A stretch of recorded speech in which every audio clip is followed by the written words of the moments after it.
युवा व्यवसायीहरूबीच साथ सहयोग र सहकार्यको लागि स्थापित युथ कम्युनिटी क्लबद्वारा आयोजित यस कार्यक्रममा यहाँहरू सम्पूर्णलाई म स्वागत गर्न चाहन्छु र हामीले विभिन्न क्षेत्रका सफल व्यक्तित्वहरूसँग कुराकानी गर्दै आइरहेको पनि यहाँहरू सम्पूर्णलाई जानकारी गराउन चाहन्छु र आज पनि हामी विशेष गरी व्यावसायिक कृषिमा अवसर र चुनौतीको विषयमा आज हामी कुराकानी गर्ने नै छौँ र आज हामीसँग कुराकानी गर्नको निम्ति जोडिसक्नु भएको छ। उहाँ हुनुहुन्छ प्रधानमन्त्री कृषि आधुनिकीकरण परियोजनाका सुपरजोन तरकारी परियोजना सुपरजोन तरकारी पोखराको संस्थापक संयोजक हुनुहुन्छ र कृषि विशेषज्ञ हुनुहुन्छ। हामीसँग रामबहादुर हमाल ठकुरीज्यू चाहिँ आज हामीसँग कुराकानी गर्नको लागि जोडिसक्नु भएको छ र आजको कार्यक्रमलाई चाहिँ कार्यक्रमको कुराकानी अगाडि बढाउँदै म उहाँलाई यस कार्यक्रममा स्वागत गर्न चाहन्छु।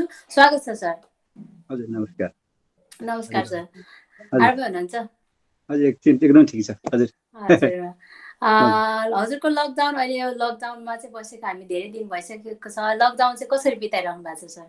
अब लकडाउन त झन् मैले मेरो आफ्नो व्यक्तिगत रूपमा त अब उही हिँड्न पाइएन। अब कहिलेकाहीँ टाइम मिलाएर यताउति हिँड्न खान हुन्छ नि, अब कोही होटलहरूमा रेस्टुरेन्टमा किनमेल यस्तो चाहिँ गर्न पाइएन भने मात्रै हो।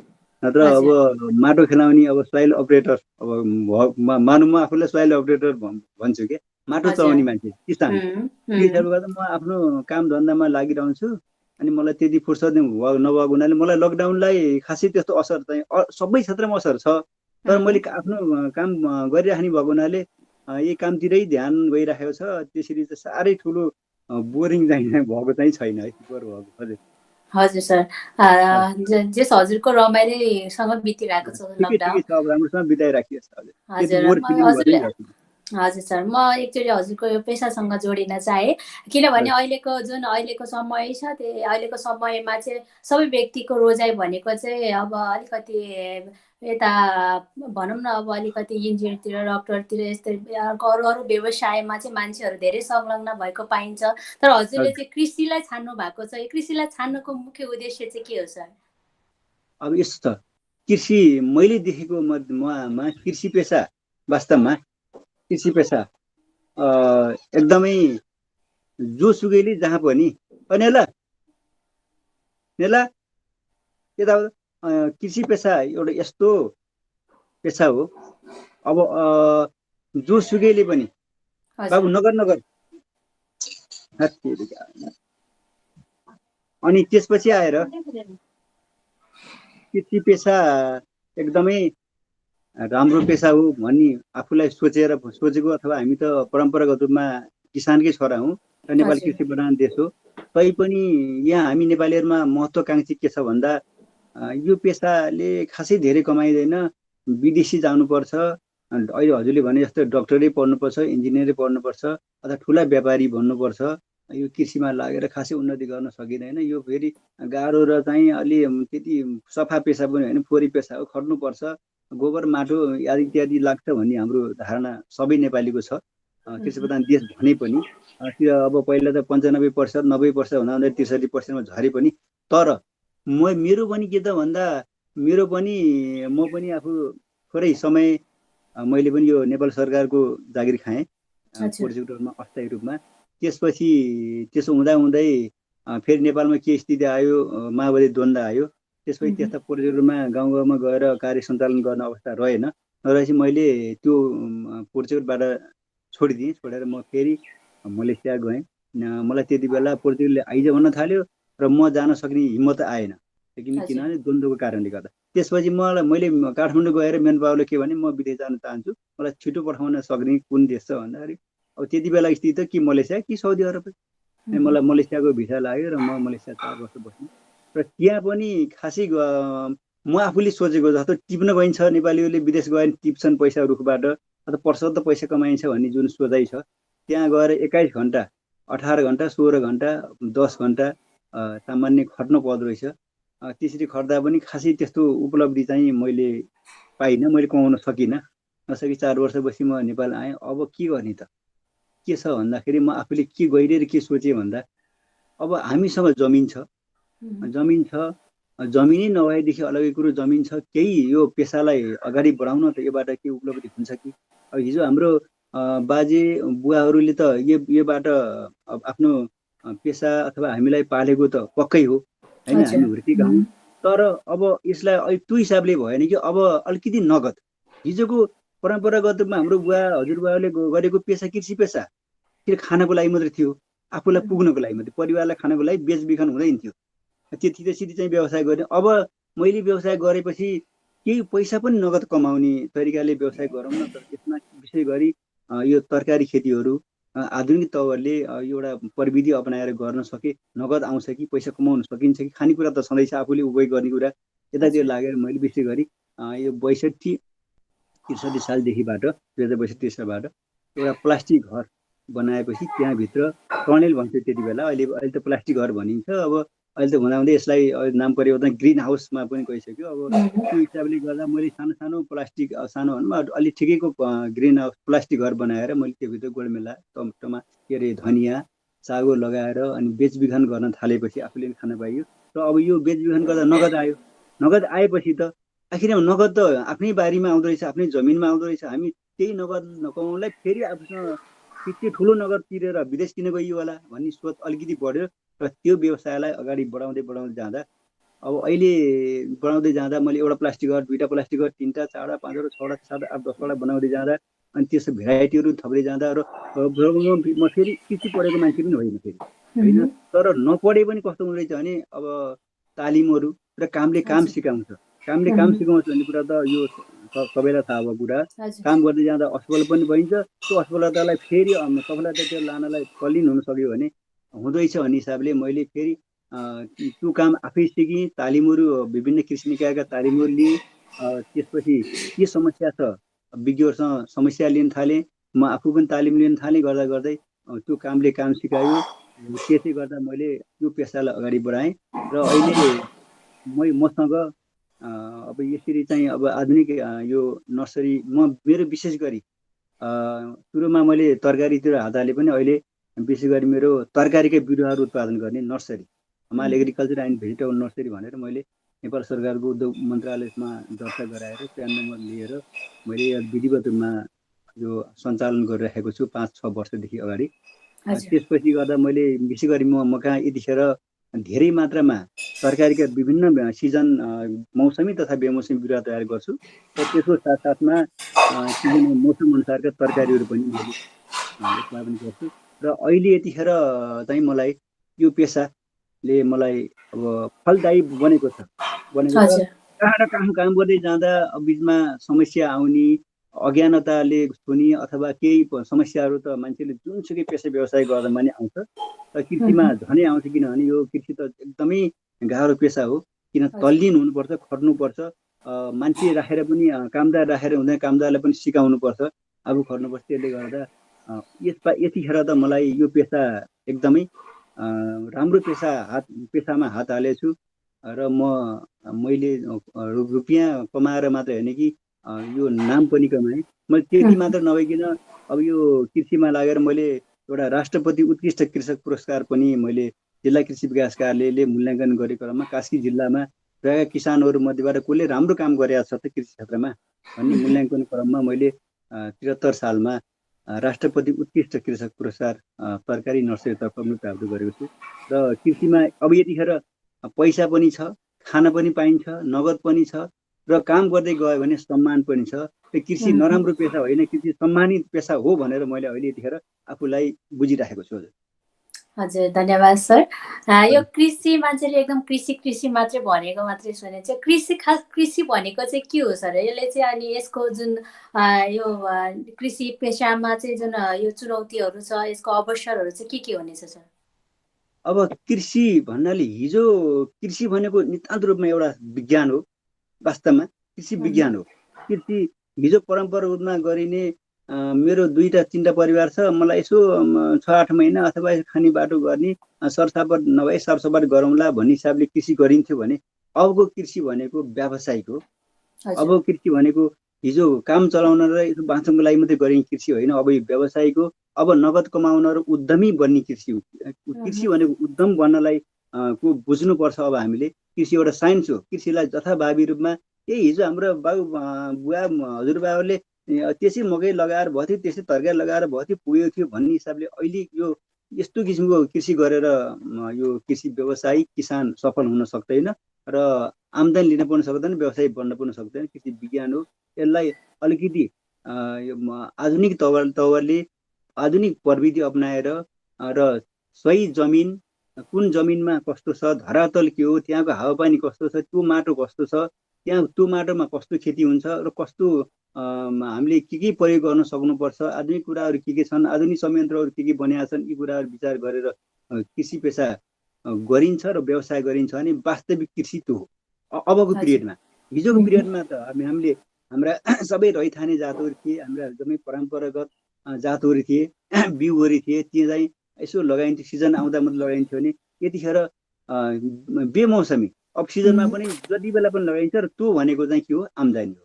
जस्तो मानौँ हाम्रो पालामा त्यति बेला हामी सानो सानो हुँदा हाम्रो बुवाले चैत वैशाख जेठमा मात्रै काँक्रो रोप्नुहुन्थ्यो र साउन भदौमा मात्रै काँक्रो उत्पादन हुन्थ्यो। अहिले फागुनबाट काँक्रो बजारमा आइसकेको हुन्छ, 12 महिना काँक्रो छ। त्यो के हो त भन्दा यो कृषिको विज्ञान र यो प्रविधि र यो चाहिँ विभिन्न किसिमको आधुनिक स्रोत र साधन जुटाएर उपभोग्य चिजहरू उत्पादन गर्ने र त्यसलाई व्यावसायिकमा जाने र पैसा कमाउने, आफू पनि व्यवसायिक बन्ने र अरूलाई पनि काम दिने, रोजगारी दिने र राष्ट्रका जनतालाई पाल्न सक्ने, एउटा उत्पादन गर्न सक्ने भनेको अबको शब्दमा बल्ल त्यो कृषि हो। त्यसलाई कृषि भनिन्छ। हजुर, यसको समस्याहरू चाहिँ अब कृषिमा लाग्यो, तर यसको समस्याहरू चाहिँ के आउँछ होला सर? अब कृषि भन्ने बित्तिकै मानिसहरू तर्सन्छन्, यो समस्यापूर्ण व्यवसाय हो जोसुकै पनि। र म पनि तर्सेको थिएँ, आफूलाई पनि मैले कति समस्या हुन्छ, असिना आउँछ, हावाहुरी आउँछ, त्यसपछि आएर यो विभिन्न किसिमको समस्याहरू हुन्छ, बिउको समस्या हुन्छ, रोगकिराको समस्या हुन्छ, जमिनको समस्या हुन्छ, सिँचाइको समस्या हुन्छ। यी समस्या यावत छन् कृषिमा। तर अब अहिलेको यो आधुनिक जुन प्रविधिबाट व्यावसायिक कृषि अपनाउने हो भने यी समस्यालाई फेरि हामीले समस्या मान्न सकिँदैन। किनभने हिजो पो अन्धधुन्ध गरिन्थ्यो, अहिले त अन्धधुन्ध गरेर कृषि हुनेवाला छैन। अब ठाउँ हेर्न पर्यो, त्यहाँको हावापानी हेर्न पर्यो, त्यहाँको चाहिँ धरातल हेर्न पर्यो, सिँचाइका पूर्वाधार छ कि छैन, बाटोको पूर्वाधार छ कि छैन, र अब त्यहाँ चाहिँ अब बिजुली बत्तीहरूको पूर्वाधार छ कि छैन, ढुवानीका कस्तो छ, यी सबै विचार गरेर गर्नुपर्छ। यो अपनाइएन अथवा यी पूर्वाधारहरू यस्तो किसिमको बिउदेखि लिएर सबै कुराहरूको एउटा समस्या सुल्झाउने उपाय नगरिकन गरियो भने कृषिमा धेरै चुनौती छन्। तर यी सबै कुराहरूलाई आफूले चाहिँ थोरै अध्ययन गरेर र प्रविधिलाई अपनाएर यी सबै कुराहरूसँग अलि अवगत भएर गर्न सक्यो भने कृषिका समस्याहरू, चुनौतीहरू आफै चाहिँ समाधान हुन्छन् र मान्छेले त्यसलाई निरन्तर रूपमा अगाडि बढाउन सक्छ। तर अब यहाँ कस्तो देखियो छ भने अब म कृषि गर्छु भन्यो, अर्काले त फलानाले 20वटा भैँसी पालेर त राम्रै गरे रहेछ भनी सोचेको छ, उसले एकदम सुगो ठाउँमा भैँसी पालेको छ, दुध तत्कालै कम्युनिटीको बिचमा छ, अब एउटा मासको बिचमा छ, उसले त्यहीँबाट बेच्छ। अलिक टाढा यातायात भन्दा ठाउँ नपुगेको ठाउँमा 20वटा भैँसी पाल्यो भने त्यसले त्यहाँ दुध पुर्याउन गाह्रो छ, चोकर पुर्याउन गाह्रो छ, दाना पुर्याउन गाह्रो छ। त्यसलाई फेरि के भयो, चुनौती भयो, समस्या आइपर्यो। त्यसो हुनाले त्यो ठाउँमा त्यसले त्यही ठाउँमा के हुन्छ त, बाख्रा पालेर हुन्छ कि त्यो ठाउँमा अलि साइडको ठाउँ छ भने बाख्रा पाल्न राम्रो हुन्छ कि, त्यसपछि आएर कुखुरा पाल्न राम्रो हुन्छ कि, अथवा तरकारी खेती राम्रो हुन्छ कि, अथवा फलफुल खेती राम्रो हुन्छ कि, यी कुराहरूलाई मध्यनजर गरेर त्यहाँको भौगोलिक स्थिति हेरेर कृषि प्रणाली अपनायो भने यसमा समस्या चुनौती दुवै के हुन्छ, समाधान हुन्छ। अब प्रविधि कुरा त मैले गरेँ, प्रविधि नअपनाइकन अलिकति ज्ञान, सिप र क्षमता नभइकन त कृषि पेसा अपनाउनु हुँदैन। किनभने कृषि पेसा चाहिँ भनेको एउटा म अघि नै भनिसकेको एउटा साइन्स हो, विज्ञान हो। यसलाई राम्रो तरिकाले अपनाएन भने अगाडि मान्छे बन्न, व्यवसायी बन्न निकै कठिन छ। त्यसको लागि यी कुराहरूलाई मध्यनजर गरेर यसको सबै प्लानिङ गरेर मान्छेले कृषि पेसालाई अपनायो भने के हुन्छ, त्यो मानिस अथवा त्यो किसान अगाडि बढ्छ। यी समस्या र चुनौतीलाई यसरी पार गर्न सकिन्छ। अब अवसरको कुरा आयो। अब अवसरको कुरा के छ भन्दा अहिले देखियो नि, सबैभन्दा कृषि भनेको र अन्न उत्पादन भनेको चाहे मानिसले बिहानदेखि उठेदेखिबाट बेलुका नसुतिन्जेलसम्म, सुतेपछि त मान्छे खाँदैन, त्यो बेलासम्म नभई नहुने के रहेछ त, अन्न रहेछ। अन्न भनेको खाद्यान्न रहेछ। खाद्यान्न भनेको कहाँबाट आउँछ त नि, खानीबाट आउने होइन, खोलाबाट बगेर त आउँदैन। होइन खाने उत्पादन गरेर मात्रै के हुने हो, निस्कने हो र त्यसमा लागि पर्ने हो। र अहिलेको पेसामा हेर्दाखेरि अहिलेको वातावरण यदि हिजो पनि थियो र अहिले झन् यो लकडाउनको अवस्थामा यो जुन महामारीको अवस्थामा हेर्दाखेरि सबैभन्दा महत्त्वपूर्ण पेसा अहिले कृषि देखियो। किनभने अब यति बेला मानिस कसरी हो त नि, एकतिर रोग छ त्योसँग चाहिँ कसरी बच्ने छ, अर्कोतिर खानै नपाउने हो कि खानै पाइएन भनेदेखि त रोगसँग त बचिएला, लुकेर बसेर कहीँ बसेर बचिएला, तर खाने के त भने अहिले प्रत्येक नेपालीले कमसेकम व्यावसायिक नबनिन् आफ्नो घरमा उत्पादन गर्न सकेको भए अहिले यो समस्या त पर्ने थिएन नि, पर्ने थिएन। कतिलाई समस्या परेको छ। त्यसो भएको हुनाले कृषि पेसा ढुक्कले गर्न पाइयो। यति बेला जसले उत्पादन गरेर राखेको छ, जसले व्यवसाय गरेको छ, नभए पनि आफूलाई पुग्ने निर्वाहमुखी गरेको छ भने पनि त्यो मानिसलाई के भयो अहिलेतिखेर, त्यो मानिस, त्यो किसान, त्यो व्यवसायी जेसुकै होस् त्यो ढुक्कले बाँचिरहेको छ। जसको घरमा अन्न छैन, जसको घरमा उसले खेतीपाती हिजो गरेका थिएन, त्यसलाई नगद चाहियो। नगद ब्याङ्कमा छ, केही समय ब्याङ्कमा ब्याङ्क पनि खुलेन, नगदले के काम गर्दो रहेछ, केही काम गर्दो रहेछ नगदले। नगद ब्याङ्कमा राखियो, पैसा कमाइएछ, घरमा अन्न छैन, ब्याङ्क खुलेको छैन त अनि कसरी दिन्छ पैसा, पैसा नदिए त चिज पाइँदैन फेरि। त्यसैले सबैभन्दा महत्त्वपूर्ण कृषि हो। देशमा अहिले लाग्नेहरूले मजाले बिक्री वितरण गरिरहेका छन्, पैसा कमाइरहेका छन्, स्थानीय लेभलमा बिक्री भइरहेको छ। अब त्यसपछि टोल टोलमा आफूले गरेको उत्पादनहरू बिक्री भइरहेको छ। र यो के हो त अवसर हो। हिजो हिजो हामी के गरियो, विदेश जाने, पैसा कमाउने, अघि पढ्ने कुरा पनि आयो, डक्टर इन्जिनियरदेखि लिएर विदेश जाने कुरा आयो। त्यो अवसर अहिले यति बेला के देखियो, तल पर्यो। ती कुरा तल परिसके, तर कृषिको अहिले यति बेला कहाँ आयो, माथि आयो। कृषि पेसा गर्ने मान्छेले के गर्यो, कमसेकम बाँचेको त छ नि, मसँग भएको यति दिन्छु, यो मूल्य आउँछ भनेर त्यतिखेर चाहिँ कृषि पेसा गर्ने मान्छेहरूलाई अवसर देख्यो। र अर्को कुरा के छ भन्दा कृषि हामीसँग पर्सत जमिन छ, यसको लागि थोरै प्रविधिले मात्रै खोज्न हामीले सक्नु पर्यो। हामीसँग जमिन छ, हामीसँग अब अनुदानका कुराहरू पनि विगतमा अनुदानका कुराहरू थिएनन्। नेपाल सरकारले कृषिका निकायले अनुदान थोरै मात्रै दिन्थ्यो भने अहिले हजुरले जोड्नुभयो प्रधानमन्त्री कृषिको कुरा म पछि गरौँला। यी कुराहरूले पनि अनुदान पाइने संस्थाहरू निकायहरू पनि पर्सत छन्। र यो अरू पेसामा जस्तो उद्योगीलाई अनि उसलाई व्यापारीलाई अनि ठेकेदारलाई कुनै पनि निकायले अनुदान दिएको मैले थाहा पाएको छैन। ट्याक्सी किन्नलाई ट्याक्सी कार कम्पनीहरूलाई दिएको मैले देखाएको छैन। सबैभन्दा अनुदान पाउने पेसा भनेको कृषि हो। कृषिलाई 50%, 85देखि त 50%सम्म अनुदान नेपाल सरकारले दिएको अवस्था छ। त्यसो हुनाले यही गरिन्छ आफ्नै माटोमा आफ्नै परिवारसँग बसेर र आफूलाई चाहिँ आफ्नो क्षमता अनुसार गरेर व्यवसाय अगाडि बढाउने कृषि हो। त्यसमा यी नै कृषिका अवसर हुन्। यो अवसरलाई हामी हिजो नजानेर विदेशतिर दक्ने, जागिरतिर खोज्ने अनि कता कता लाग्ने गरियो भने त्यो अपनाएर बसेकालाई अहिले ढुक्क छन् जस्तो मलाई लाग्छ। यो नै अवसर हो, कृषिमा अवसर यही हो। हजुर सर, धन्यवाद। यो जुन हाम्रो नेपाल चाहिँ कृषि प्रधान देश भनेर चिनिन्छ, यसमा लगभग 63% मान्छे चाहिँ कृषिमा पनि कृषिमा डिपेन्ड भएकोहरू छ। तर पनि यहाँनिर चाहिँ अरबौँ खरबौँ रुपियाँको जुन कृषिको सामग्रीहरू चाहिँ बाहिरबाट आयात भइरहेको छ, यो किन भइरहेको छ सर? अब यसो अब कुरा के रह्यो भन्दा कृषिमा यो अहिले मैले कुरा गरेँ 95%बाट झर्दै 63मा झऱ्यो। वास्तवमा राष्ट्र कृषिमा समृद्ध हुने र एकदमै व्यावसायिक किसानहरू बढ्दै जाने हो भने 2% 3%ले मात्रै कृषि गरे पनि के फरक पर्दैन। जस्तै इजरायलमा 2% 3%ले कृषि गरेर उसले आफ्नो देशका जनतालाई पालेर पनि निर्यात गर्छ। किनभने त्यहाँ एकदमै व्यावसायिक किसानहरू छन्। गभर्मेन्टले एग्रिकल्चरले चाहिँ लगानी गर्छ, केही सिप लागेन भने गभर्मेन्टले चाहिँ खरिद गरिदिन्छ, गभर्मेन्टले लगानी गर्छ, गभर्मेन्टकै तर्फबाट पनि त्यहाँ एग्रिकल्चर फर्महरू व्यावसायिक कृषिहरू उत्पादन हुन्छन्। र किसान व्यक्ति जनताले पनि त्यहाँ के गर्छन्, अब गभर्मेन्टबाट हुन्छ सहयोग गरेका छ, अब आफ्नो निजी लगानी गरेर त्यहाँ कृषि गर्छन् र म्याक्सिमम उत्पादन गर्छन्। र त्यहाँ गभर्मेन्टले सहयोग गरेका छ, प्रविधि छ। त्यहाँ 2% 3% 4%ले गरेर पनि निर्यात गर्छ। नेपालमा 63% भनेको के हो त भन्दा कोही आफ्नो जमिनमा जति छ त्यतिमा मौसमी चाहिँ आफ्नो सिजन अनुसारको खेती गर्यो। अब 2 महिना खान पुग्दैन, 3 महिना खान पुग्दैन, अनि त्यसपछि तिनीहरूलाई गनेर यसले के गरेको छ, 63% भनेको छ, 90% भनेको छ, पर्सेन्टको कुरा मात्रै छ। अब यहाँ व्यावसायिक उत्पादन भएन, त्यसपछि आएर सरकारले राम्रोसँग चाहिँ अब अझै पनि राम्रोसँग यो कुरा निक्ले गर्छ भने पनि अझैसम्म पनि कृषि पेसालाई ठुलै मान्यता जम्मा यो कुल बजेटको 3% 4% भन्दा कृषिमा लगानी बजेट छुट्याएको अवस्था पनि छैन।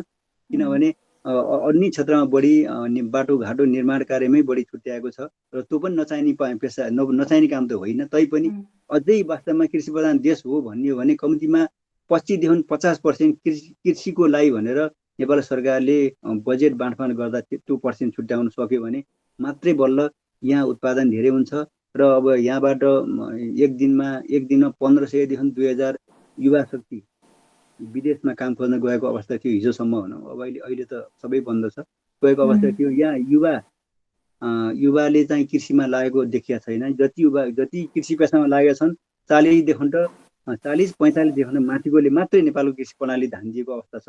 हामीले देखे अनुसार यहाँ युवा कोही पनि बस्दैन। इभन मैले आफूले सन्तान पाए पनि यहाँ बसेन, विदेशै जाने। किन एउटा ट्रेन्ड पनि त्यस्तो बन्यो कि किनभने यहाँ पढ्यो अनि त्यसपछि यहाँ जागिर छैन। अनि त्यसपछि हामी आफैले पनि अब कृषिमा लाग्यो भनेर पुस गर्न नसक्ने अवस्था भयो।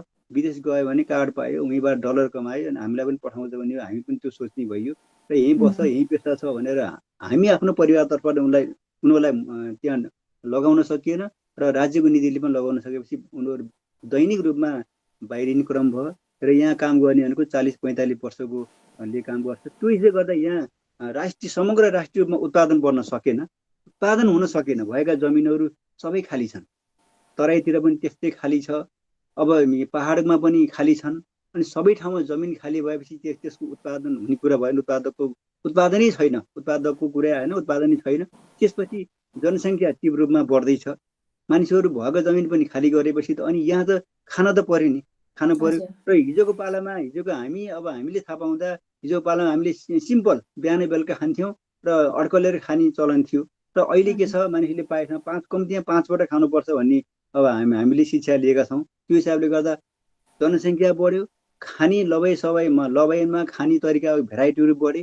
त्यसले गर्दा हामीलाई के भयो, अन्न धेरै चाहिने भयो। जनसङ्ख्या कारणले गर्दा यहाँ उत्पादन व्यवसाय हुन नसकेपछि अनि बाहिरबाट खरबौँको रकम बराबरको हाम्रो अन्न कृषि प्रधान देश भने पनि आयात गर्नु पर्यो, किन बाँच्न त पर्यो। र हामीसँग के चाहिँ यतिखेर रेमिट्यान्स छ, हामीले पठाएकाले केही न केही रेमिट्यान्स पठाएका छन्, हामीसँग पैसा छ, हामी फेरि क्रय शक्ति हामीसँग भएको हुनाले हामी किन्न सक्ने भयौँ। किन्न सक्ने भएपछि अनि विदेशबाट खरबौँको चाहिँ अन्नहरू चाहिँ नेपाल भित्रिने भयो। यसको अर्थ के भन्दा व्यावसायिक रूपमा यहाँ उत्पादन हुन सकेन।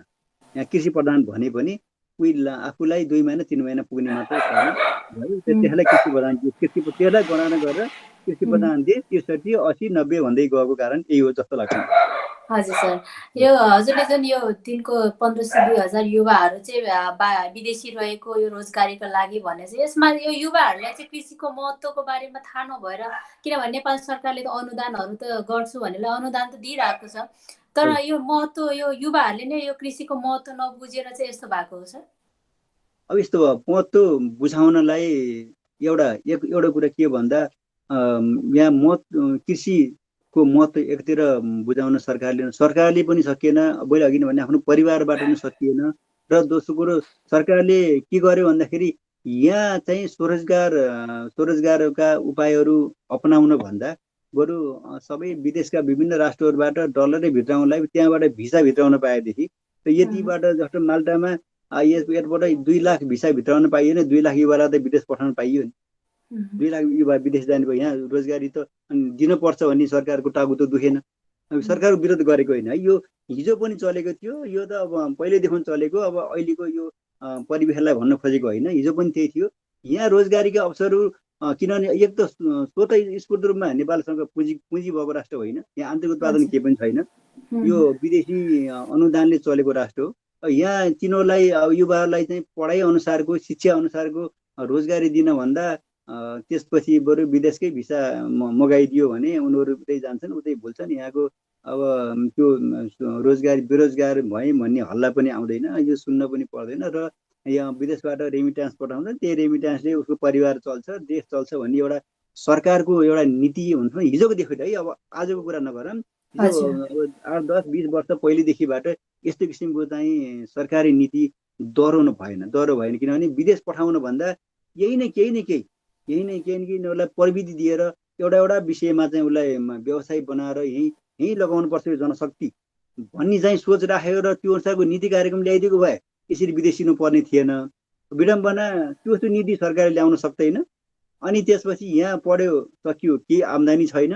अनि अब आजभोलि अब यो आधुनिक प्रविधिका चिजहरू मोबाइल, अब मोटरसाइकल, कार अनि विभिन्न किसिमका आधुनिक उपकरणहरू अब देखिया छ। त्यो प्रयोग गर्न पनि मन लाग्छ। यहाँ गरेको पेसा जागिरले त्यो खरिद गर्न पनि सकिँदैन। त्यो हिसाबले गर्दा पनि यहाँको यो जनशक्ति भनौँ, यहाँको युवाहरू यिनीहरू चाहिँ विदेश जाने कुरो यसरी अगाडि बढेको र कृषिलाई नै गर्नुपर्छ।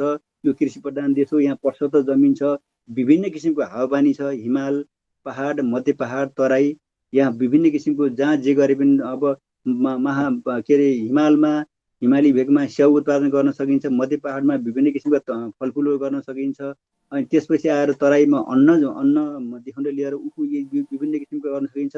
कसैलाई उखु उत्पादन गर्न लगाइदिने, कसैलाई चाहिँ अब अन्नतिर लगाइदिने, कसैलाई फलफुलतिर लगाइदिने, कसैलाई स्याउतिर लगाइदिने, त्यो यस्तो प्रविधि दिइदिने भन्ने कुरा सरकारले नीति लिइदिएको भए जान पाउँदैनौ तिमीहरू विदेश। किन जाने? यहीँ गर्नुपर्छ, तब राष्ट्र समृद्धि हुन्छ। युवा जनशक्ति, पढे लेखेको जनशक्ति बाहिर जाने, अनि त्यसपछि यहाँ बस्नेले अनि के गर्न सक्छ भन्ने त्यस्तो दरो नीति भइदिया भए सायद त्यसरी पलायन हुन पर्ने थिएन। अब दरो नीति सरकारले कहिले ल्याउन सक्दैन, पुँजी पनि छैन। त्यसपछि अनि विदेश गयो भने ढुक्क पनि भयो, यहाँ त्यस्तो किसिमको पनि आन्दोलन पनि हुँदैन, रोजगारी देऊ भन्ने कुरो भन्ने त्यो हिसाबले पनि यहाँ यसरी चलेको जस्तो मलाई लाग्छ, मैले देखेको अनुसार।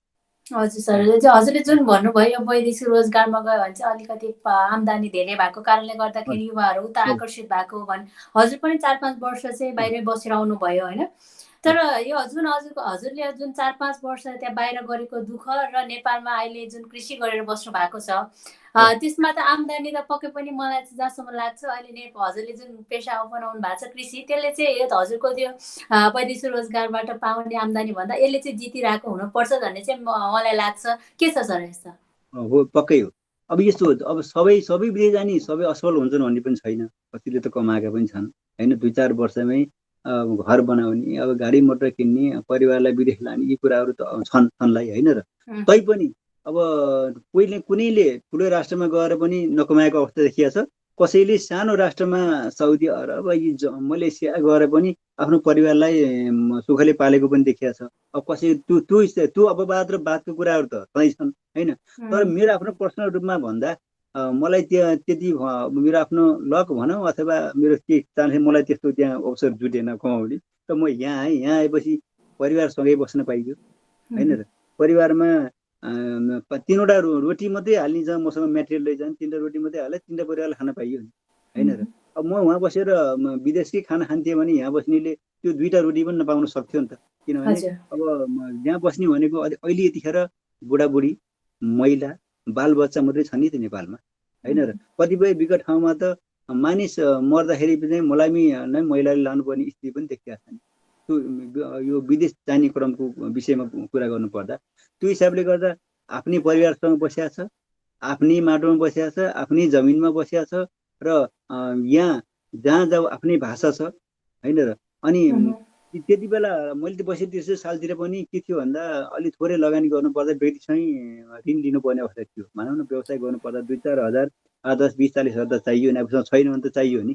तर त्यति बेला सहकारी ब्याङ्कहरूले पनि ऋण दिने, त्यति प्रचुर मात्रामा ऋण दिने व्यवस्था थिएन 62-63 सालको कुरा गर्नुपर्दा।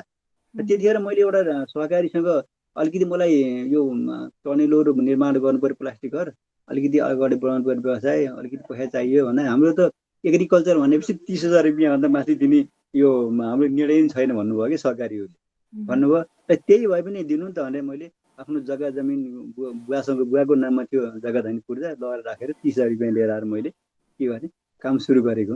अब अहिले 30,000 रुपियाँ त ठुलो कुरो होइन नि। अहिले त त्यही सहकारीले 25 लाख रुपियाँसम्म जग्गा, उसको व्यवसाय, उसको लगनशीलता हेरेर 25, 30, 40 लाखसम्म पनि उसले ऋण दिन सक्ने क्षमता भयो। किनभने यो विकास त यसरी भएको। फाइनेन्स पनि यति धेरै कहाँ थिएन नि। एउटा कृषि विकास ब्याङ्क, वाणिज्य ब्याङ्क, राष्ट्र ब्याङ्क होइन, नेपाल ब्याङ्क यति मात्रै थिए नि नेपालमा होइन र। अब अहिले फाइनेन्सहरू छन्, लघुवित्त छन्। यतिखेर काम गर्छु भन्ने जुनसुकै पेसा, कृषि, जुनसुकै घरे कुटीर उद्योग, सानातिना महिलाहरूले, पुरुषहरूले सानातिना काम गर्दा पनि अहिले प्रशस्त ब्याङ्कहरूले लघु वित्त भनेको छ घर घर आएर पैसा दिएको छ, तर होला ब्याज दर 20%, 18% त होला, तर गर्न सक्ने त्यहाँबाट नाफा लिन सक्ने मान्छेहरूलाई 18-20% ठुलो भयो, रोजगारी ठुलो हो कि, र त्यहाँ लाग्नु ठुलो। अहिले त यस्तो अवसरहरू पनि छन्। यसले गर्दा यहाँनिर यतिखेर हामीले कुनै न कुनै पेसा गर्न चाह्यौँ भने यतिखेर पैसा पाइँदैन भन्नु छैन। पैसा ऋण भनौँ न, ऋण पाइने अवस्था प्रस्तुत छ। तर के छ भन्दाखेरि उयो विदेशी जाने, विदेशमा गएपछि ठुलो पैसा आउँछ, अनि मोबाइल किन्न पठाउन पाइन्छ, अनि घरमा राम्रो कपडाहरू किन्न पाइन्छ, भोलि आएपछि लाउरी आयो भनेर बाँच्न दिने आउन पाइन्छ। यो हाम्रो मानसिकता के भयो, हिजो फलाना छोरो विदेश गएको यति लाख पठायो अरे, उसले उहाँ कस्तो काम गरेछ त्यो थाहा छैन, कस्तो चुनौती छ थाहा छैन, तर उसले पैसा पठायो भन्ने कुरामा थाहा छ। भोलि विदेशबाट आएपछि उसको हालत, त्यो कमाएको पैसा सकिएपछि फेरि कहाँ के गर्ने भन्ने कुरा टाउको दुख्न थाल्छ। र अब यहीँनिर केही न केही इस्टाब्लिस हुन खोजेको जस्तो मानव मलाई के अप्ठ्यारो भएन नि, म यो पेसा, म अहिले पोखरा महानगरपालिकाको वडा नम्बर 20 भलाम भन्ने ठाउँमा छु। मेरो घर हाम्रो पुर्खा यहीँ बसेको, हामी यहीँका मानिस हौँ। यहाँ बसेको मैले सोध्छु क्या, कहिले काहीँ सोध्छु अब यहाँबाट अलि अझै हाम्रो थोरै दूरी टाढा, दूरी त नै छ, बाटोघाटो अप्ठ्यारो छ, तैपनि त्यति साह्रो अप्ठ्यारो पनि होइन। यहाँबाट म त व्यस्त बजारमा गएर 2-4 रोपनी मात्रै मैले त्यहाँ लिजमा अथवा के लिन सकेन, म त्यहीँ गएर यो पेसा गर्छु। मलाई त त्यहाँ पनि मैले यो काम गर्न सक्छु भने त्यस्तो एउटा हुन्छ इनर्जी, शक्ति मलाई प्राप्त होस्, किनभने मसँग त्यो सिप आयो, क्षमताको विकास भयो, र मलाई जहाँ गए पनि म यो काम गर्न सक्छु भन्ने कुरा आँट भएपछि मलाई त्यस्तो भयो, त्यस्तो शक्ति आयो। र त्यस्तै शक्ति सबैलाई आउने भयो। जस्तै म कृषि नै थाल्छु, म कृषिमै निर्भर हुन्छु, अब मैले जहाँ गए पनि यो काम गर्न सक्छु भन्ने त्यो सुरु देखाउन थालेको भएदेखि त्यो युवाले विदेश गएर आएपछि यहाँ कमाएको पैसा सकियो, अब के गर्ने होला भन्ने त पर्ने थिएन नि। त्यो 22, 23, 24, 25 वर्षको मात्रै जाने थियो नि विदेश, सम्भवतः 18-20 वर्ष पुगेपछि एसई पास भएपछि अनि कहाँ जाने, के गर्ने, सबै 12 पढेपछि माथि जान सकेन, कहाँ जाने भन्ने हो नि। त्यति बेला यहीँ उसलाई, त्यो युवालाई यहीँ नै कृषि पेसा, कृषि भन्नाले पशुपालन पनि हुनसक्छ, फलफुल पनि हुनसक्छ, तरकारी पनि हुनसक्छ, अन्न बाली पनि हुनसक्छ होइन र, अन्य कुनै कुटीर उद्योग पनि हुन्छ। कृषिसँग धेरै कुरा जोडिएको छ। कृषि तरकारीलाई मात्रै नभनौँ, कृषि अन्नलाई मात्रै भन्ने होइन, उखुदेखि लिएर यी विभिन्न किसिमका जडीबुटीदेखि लिएर सबै कृषिमा पर्छन्। एउटा त्यसको जमिन कहाँ हो, ठाउँ के हो, अघि मैले भने भौगोलिक के हो, त्योसँग जोडेर उसलाई यहीँ नै काम गर्न सक्ने परिवारले, सरकारले, अब अहिले स्थानीय सरकार छ, यी सबैले चाहिँ देशको राष्ट्रको नीतिले विदेश जान पाइँदैन है, छैन, तिमीहरू यहीँ गर, बाहिर जाने कुरा हुँदैन। त्यो भिसा लिएर आएर हामी रगत पसिना बेच्न विदेश पठाउँदैन, रगत पसिना यहीँ बगाऊ, पुग्दैन भने हामी तिमीलाई लोन दिन्छौँ, चाहिन्छ भने प्रविधि दिन्छौँ, यहीँ गर भन्ने त्यसको नीति हिजो पनि बनेन र आज पनि बनेको जस्तो देखिँदैन। त्यो हिसाबले गर्दा कृषिमा लागेको देखिँदैन, त्यति धेरै लागेको देखिएन। हजुर सर, यो जुन अहिले कोरोनाको महामारी पछि चाहिँ यो विदेशीका युवाहरू, नेपालीहरू भनौँ, धेरै सङ्ख्यामा चाहिँ अब फर्किँदैछ। यसलाई चाहिँ अब कृषि पेसामा लगाएर रोजगार पनि दिन सकिने अवस्थाहरू चाहिँ छ। यसलाई चाहिँ नेपाल सरकारले के कस्तो कदमहरू चल्नुपर्छ सर?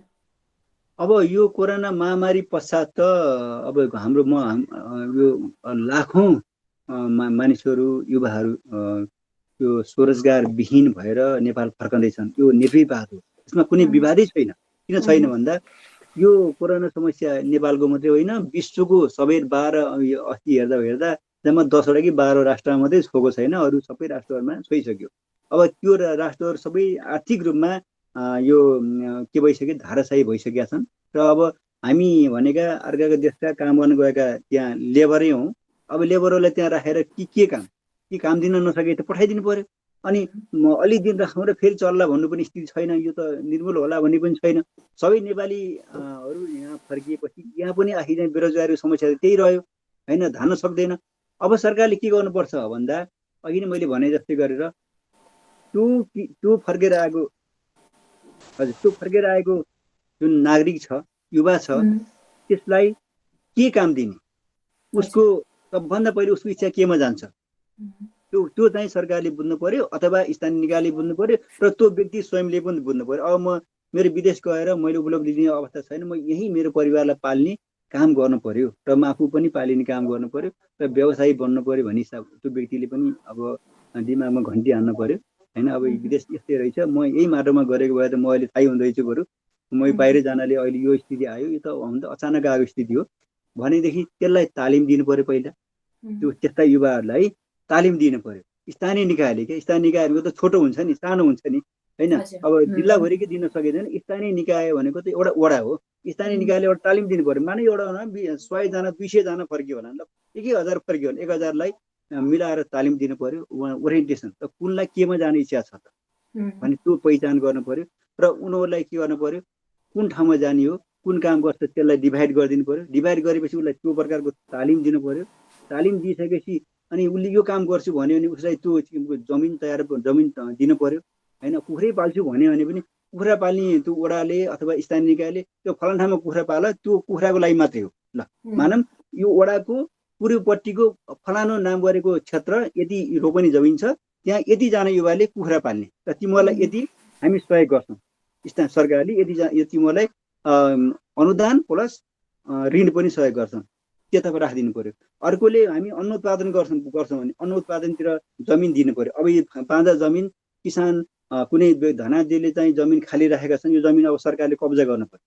वास्तवमा भन्ने कब्जा भन्नाले उसको स्वामित्व हर्ने होइन कि त्यो जमिन बाँझो राख्छ उसले गर्छ त ठिकै छ। उसले गर्दैन भने त्यो जमिन खिचेर स्थानीय निकायले लिएर उसको जमिनको भाडा त दिनुपर्छ, किनभने उसको स्वामित्व हो, उसको जमिन हो होइन र। त्यो त्यसरी लिन त पाइँदैन। तर त्यो जमिनमा अब यति वर्षको लागि यो काम गरिन्छ भनेर त्यो व्यक्तिसँग जमिन वडाले स्थानीय निकायले लिनु पर्यो र ती युवाहरूलाई त्यो जमिन दिनु पर्यो, प्रविधि दिनु पर्यो। त्यसपछि बजारको व्यवस्था गरिदिनु पर्यो। उत्पादन पश्चात ती प्रविधि भनेपछि सबै कुरो उत्पादनकोमा लाग्ने चाहिँ सबै चिज त्यहाँ आए। त्यसपछि उत्पादन पश्चात त्यो किसान अथवा त्यो व्यवसायले बेच्न सक्दैन, सरकारले खरिद गरिदिनु पर्यो।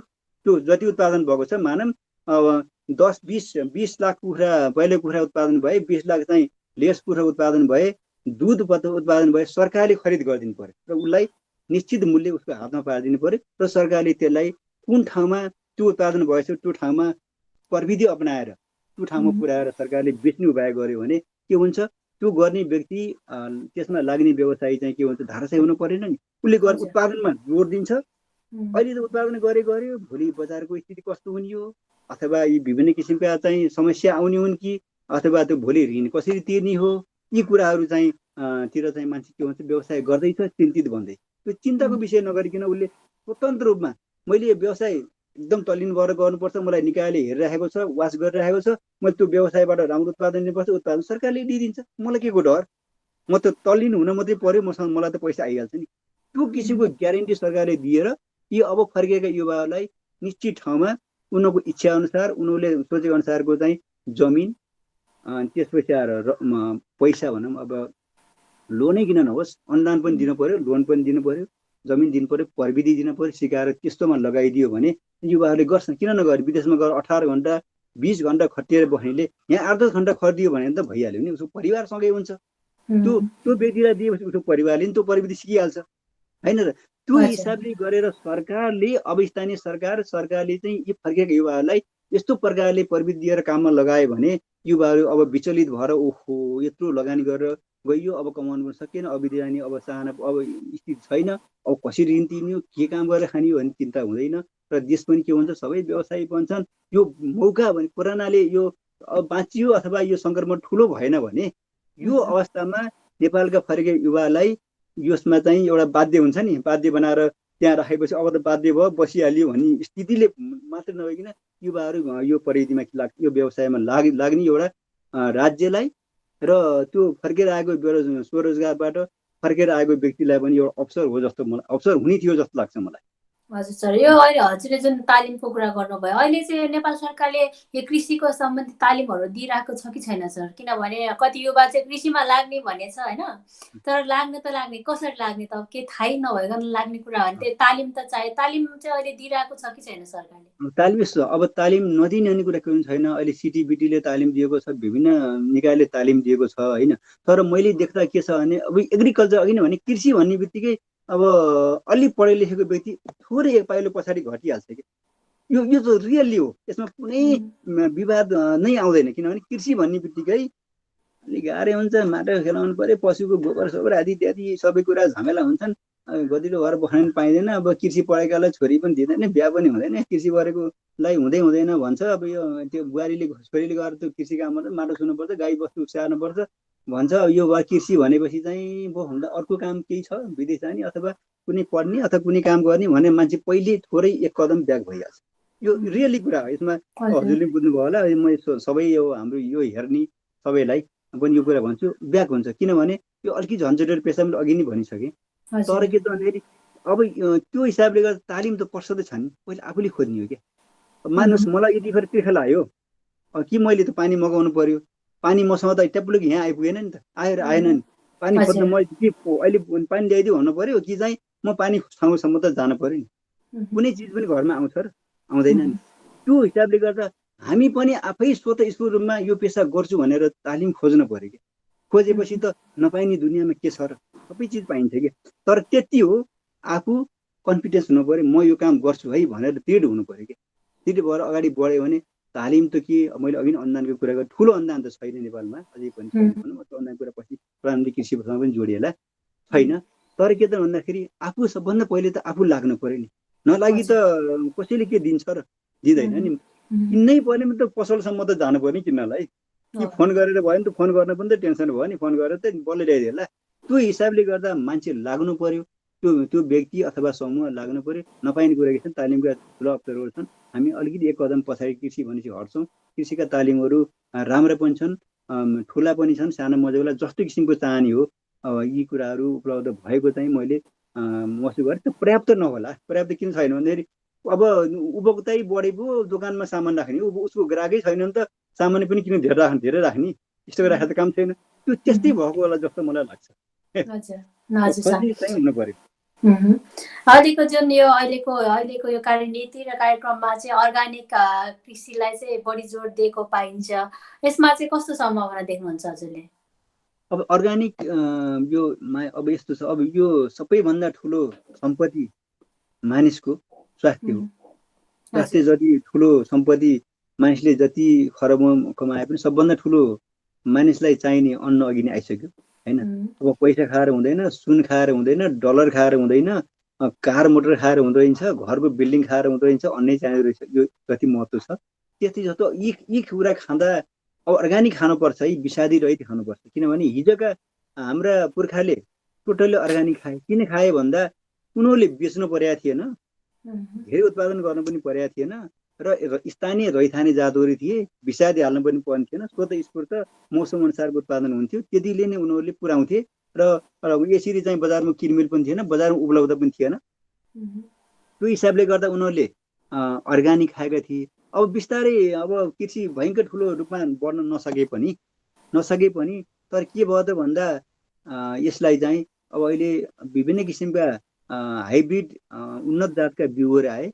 उन्नत जातका बिउहरू आइपुग्दा त्यो उन्नत जातको बिउमा स्वतः स्फूर्त रूपमा त्यो विषादी नै उपचार गरिएको हुन्छ र विषादी हालेको हुन्छ। र अब त्यो विषादयुक्त त्यसरी चाहिँ अब ल्याबमा बनाएका ती बिउहरू स्वतः रूपमा त्यो आफै पनि हाइब्रिड भए, र तिनलाई यहाँ ल्याएर बिउ जमाएर उत्पादन गर्ने क्रममा नि फलाउने क्रममा नि तिनले विषादी खोजिहाल्ने भयो। रक्सी खाने मान्छेले जहाँ गयो नि बेलुका उसको खाने टाइममा यताउति खोज्न हिँडिहाल्छ। जस्तै त्यो हाइब्रिड पनि त्यस्तै ठ्याक्कै त्यही हो। त्यो हिसाबले गर्दा विषादी अब थोरै उत्पादन बढाउँछु, व्यापार गर्छु, व्यवसाय बढ्छु, अलिक 2-4 रुपियाँ पार्छु भन्ने उत्पादन धेरै चाहन्छ। त्यो उत्पादन धेरै गर्नलाई अनि त्यसपछि केही त त्यसलाई छिटो गर्ने कुराहरू, अब रोग किरा नियन्त्रण गर्ने कुराहरू विषादी हाल्नै पर्यो, रासायनिक तत्त्व हाल्नै पर्यो। त्यो हिसाबले गर्दा आजभोलि बजारमा आएको चिजहरू सबै के छ, रासायनिक त पक्कै पनि छ। र यसमध्येमा ठिक छ, नेपालकोमा त्यति धेरै रासायनिक नभित्रिए पनि अब इन्डिया त टोटल्ली व्यावसायिक राष्ट्र हो, त ठुलो राष्ट्र, उसले त बेचेरै पैसा कमाएको राष्ट्र हो। अब हाम्रो अधिकांश सामानहरू कहाँबाट आउँछ? इन्डियाबाट आउँछ होइन, चाइनाबाट नि आउँछ। उनीहरूले त बेच्ने मान्छेले त जस्तो पनि गरेर उत्पादन गरेर पठाइदिन्छ नि होइन। त्यो हिसाबले गर्दा रासायनिक तत्त्वले गर्दा यी विभिन्न किसिमका मानिसको स्वास्थ्यमा असर परिरहेको छ, मानव स्वास्थ्यमा। त्यसले गर्दा अर्ग्यानिक खेती एकदमै महत्त्वपूर्ण खेती हो होइन। अब यसले गर्दा यसरी अर्ग्यानिक खेती सम्भव छ। तर कसो सम्भव छ भन्दा अर्ग्यानिक खेती गर्नको लागि एउटा प्लट छुट्याउनुपर्छ, क्षेत्र छुट्याउनुपर्छ, र त्यही अनुसारको अर्ग्यानिक किसिमको बाली बिउहरू चाहिँ पहिचान गरेर सरकारले दिन सक्नु पर्यो।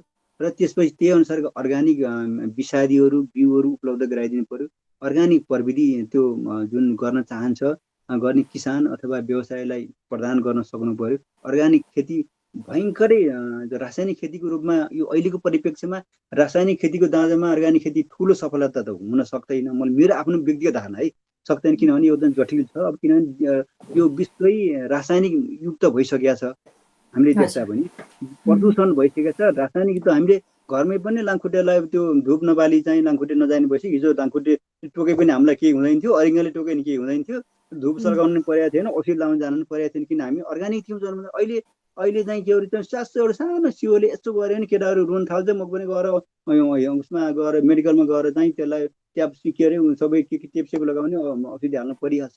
होइन, हिजो हामीले काम गर्दा खुट्टा काट्यो भने त्यो आफै सन्चो भएर जान्थ्यो, किनभने हामीसँग त्यो इम्युनिटी पावर थियो। अहिलेकोमा इम्युनिटी पावर छैन कि पटक्कै छैन, किनभने यी रासायनिक चिजहरू हामीले बच्चेदेखि खुवाउन थाल्यौँ। ब्रोइलर कुखुराको मासु, अन्डा, विभिन्न किसिमका विषादी हालेको तरकारीहरू, अनि अन्न बालीहरूबाट उत्पादन हुने अब विभिन्न किसिमका च्याउचाउहरूदेखि लिएर विभिन्न के छन् होइन र, भेराइटी। अब त्यो हिसाबले गर्दा यो विषादीयुक्त चिजहरू धेरै खाने मानव स्वास्थ्य धेरै असर गरेको छ। त्यो हिसाबले गर्दा यो अर्ग्यानिक खेती असम्भव हुँदै होइन, सम्भव छ, तर पोकेट ठाउँ क्षेत्र छुट्याउनुपर्छ सरकारले। यो क्षेत्रमा अर्ग्यानिक मात्रै, त्यसलाई सिल गरिदिने, त्यहाँ विषादी हाल्न नपाइने। त्यहाँबाट उत्पादन गरेको चिज के हो भने रासायनिक पनि उत्पादन गर्नुपर्छ राष्ट्रले, रासायनिक तरिकाले पनि उत्पादन गर्नुपर्छ, अर्ग्यानिक तरिकाले उत्पादन गर्नुपर्छ। कि उपभोक्ताले जस्तो नि किन्न पाउनुपर्छ। 10 रुपियाँ किलो काउली पनि किन्न पाउनु पर्यो। अलिक क्रय शक्ति बढी भयो किसानले, व्यक्तिले चाहिँ 40 रुपियाँ किलोको काउली किन्न पाउनु पर्यो कि उसको क्रय शक्तिमा भर पर्छ नि। यो त खुल्ला अर्थ बजार हो, मेरो आफ्नो स्वतन्त्र कुरो हो। त्यो हिसाबले गर्दा त्यो क्षेत्रलाई सिल गर्दै त्यहाँ अर्ग्यानिक मात्रै, उसले बेचेको कुरा रासायनिक दाँजोमा 50% अथवा 25% ओभर छ है रेट। ओके, त्यो चाहने मान्छेले 25% ओभर किनेर खान्छ होइन र। मसँग क्रय शक्ति कम छ, मैले चाहिँ 25% कि अझै 40% कमको खान सक्छु। स्वतन्त्र हुनु पर्यो नि त्यो त। त्यो हिसाबले गर्दा त्यो बिस्तारै अनि त्यसपछि सबैमा चेतना जाग्यो, खानै पर्छ अर्ग्यानिक, गर्नै पर्छ खेती अर्ग्यानिक भन्ने त्यो लाग्यो भने अनि अर्ग्यानिक खेती गर्न सक्छ त्यो व्यवसायी किसान अथवा उद्यमीले। तर अर्ग्यानिक यो जुन सरकारले ल्याएको छ नराम्रो होइन, तर नीतिमा राम्रो शब्दहरू राखेर पठाइदिने, कार्यक्रम बनाउने, भोलि चाहिँ त्यो अनुसारको चाहिँ व्यवस्थापन गर्न सकेन भने फेरि उस्तै हो। तर त्यो अनुसारको अर्ग्यानिक विषादी, अर्ग्यानिक माटो अर्ग्यानिक बनाउन सक्नु पर्यो। त्यो सबै बिउ त्यस्तै ल्याइदिनु पर्यो र उसलाई त्यस्तै किसिमको के दिनु पर्यो, क्षमतावान बनाइदिन सक्नु पर्यो। यो कृषि विकास बैङ्कले चाहिँ यो कृषि नेपालको यो कृषि क्षेत्रमा चाहिँ कस्तो खालको भूमिका खेलिरहेको छ सर? अब कृषि विकास बैङ्कले अब सुरुमा त अब राम्रै यो 6%, 8% दिने, अरू लघु वित्तहरूले, अरू सहकारी संस्थाहरूले अब जम्मै 15, 16, 18% दिएका छन्। कृषिले नेपाल सरकार नीति बनाइदिएर कृषिमा 6%, 8% दिने भन्ने कुरा चाहिँ हो। तर यस्तो भयो कि अब यो अहिले मैले भने नीति सुलभ छ, नीति पढ्न सहिलो छ, तर त्यो प्राप्त गर्न गाह्रो छ क्या। अब किनभने त्यो राखिदिएको छ, तर अब अरू ब्याङ्कमा गयो भने, अरू फाइनेन्समा ब्याङ्कमा सहकारीमा गयो भने, आज गयो भने 2-3 दिनभित्र उसलाई अब काम गर्छु भन्ने मान्छेलाई त तुरन्त पैसा चाहियो नि होइन र।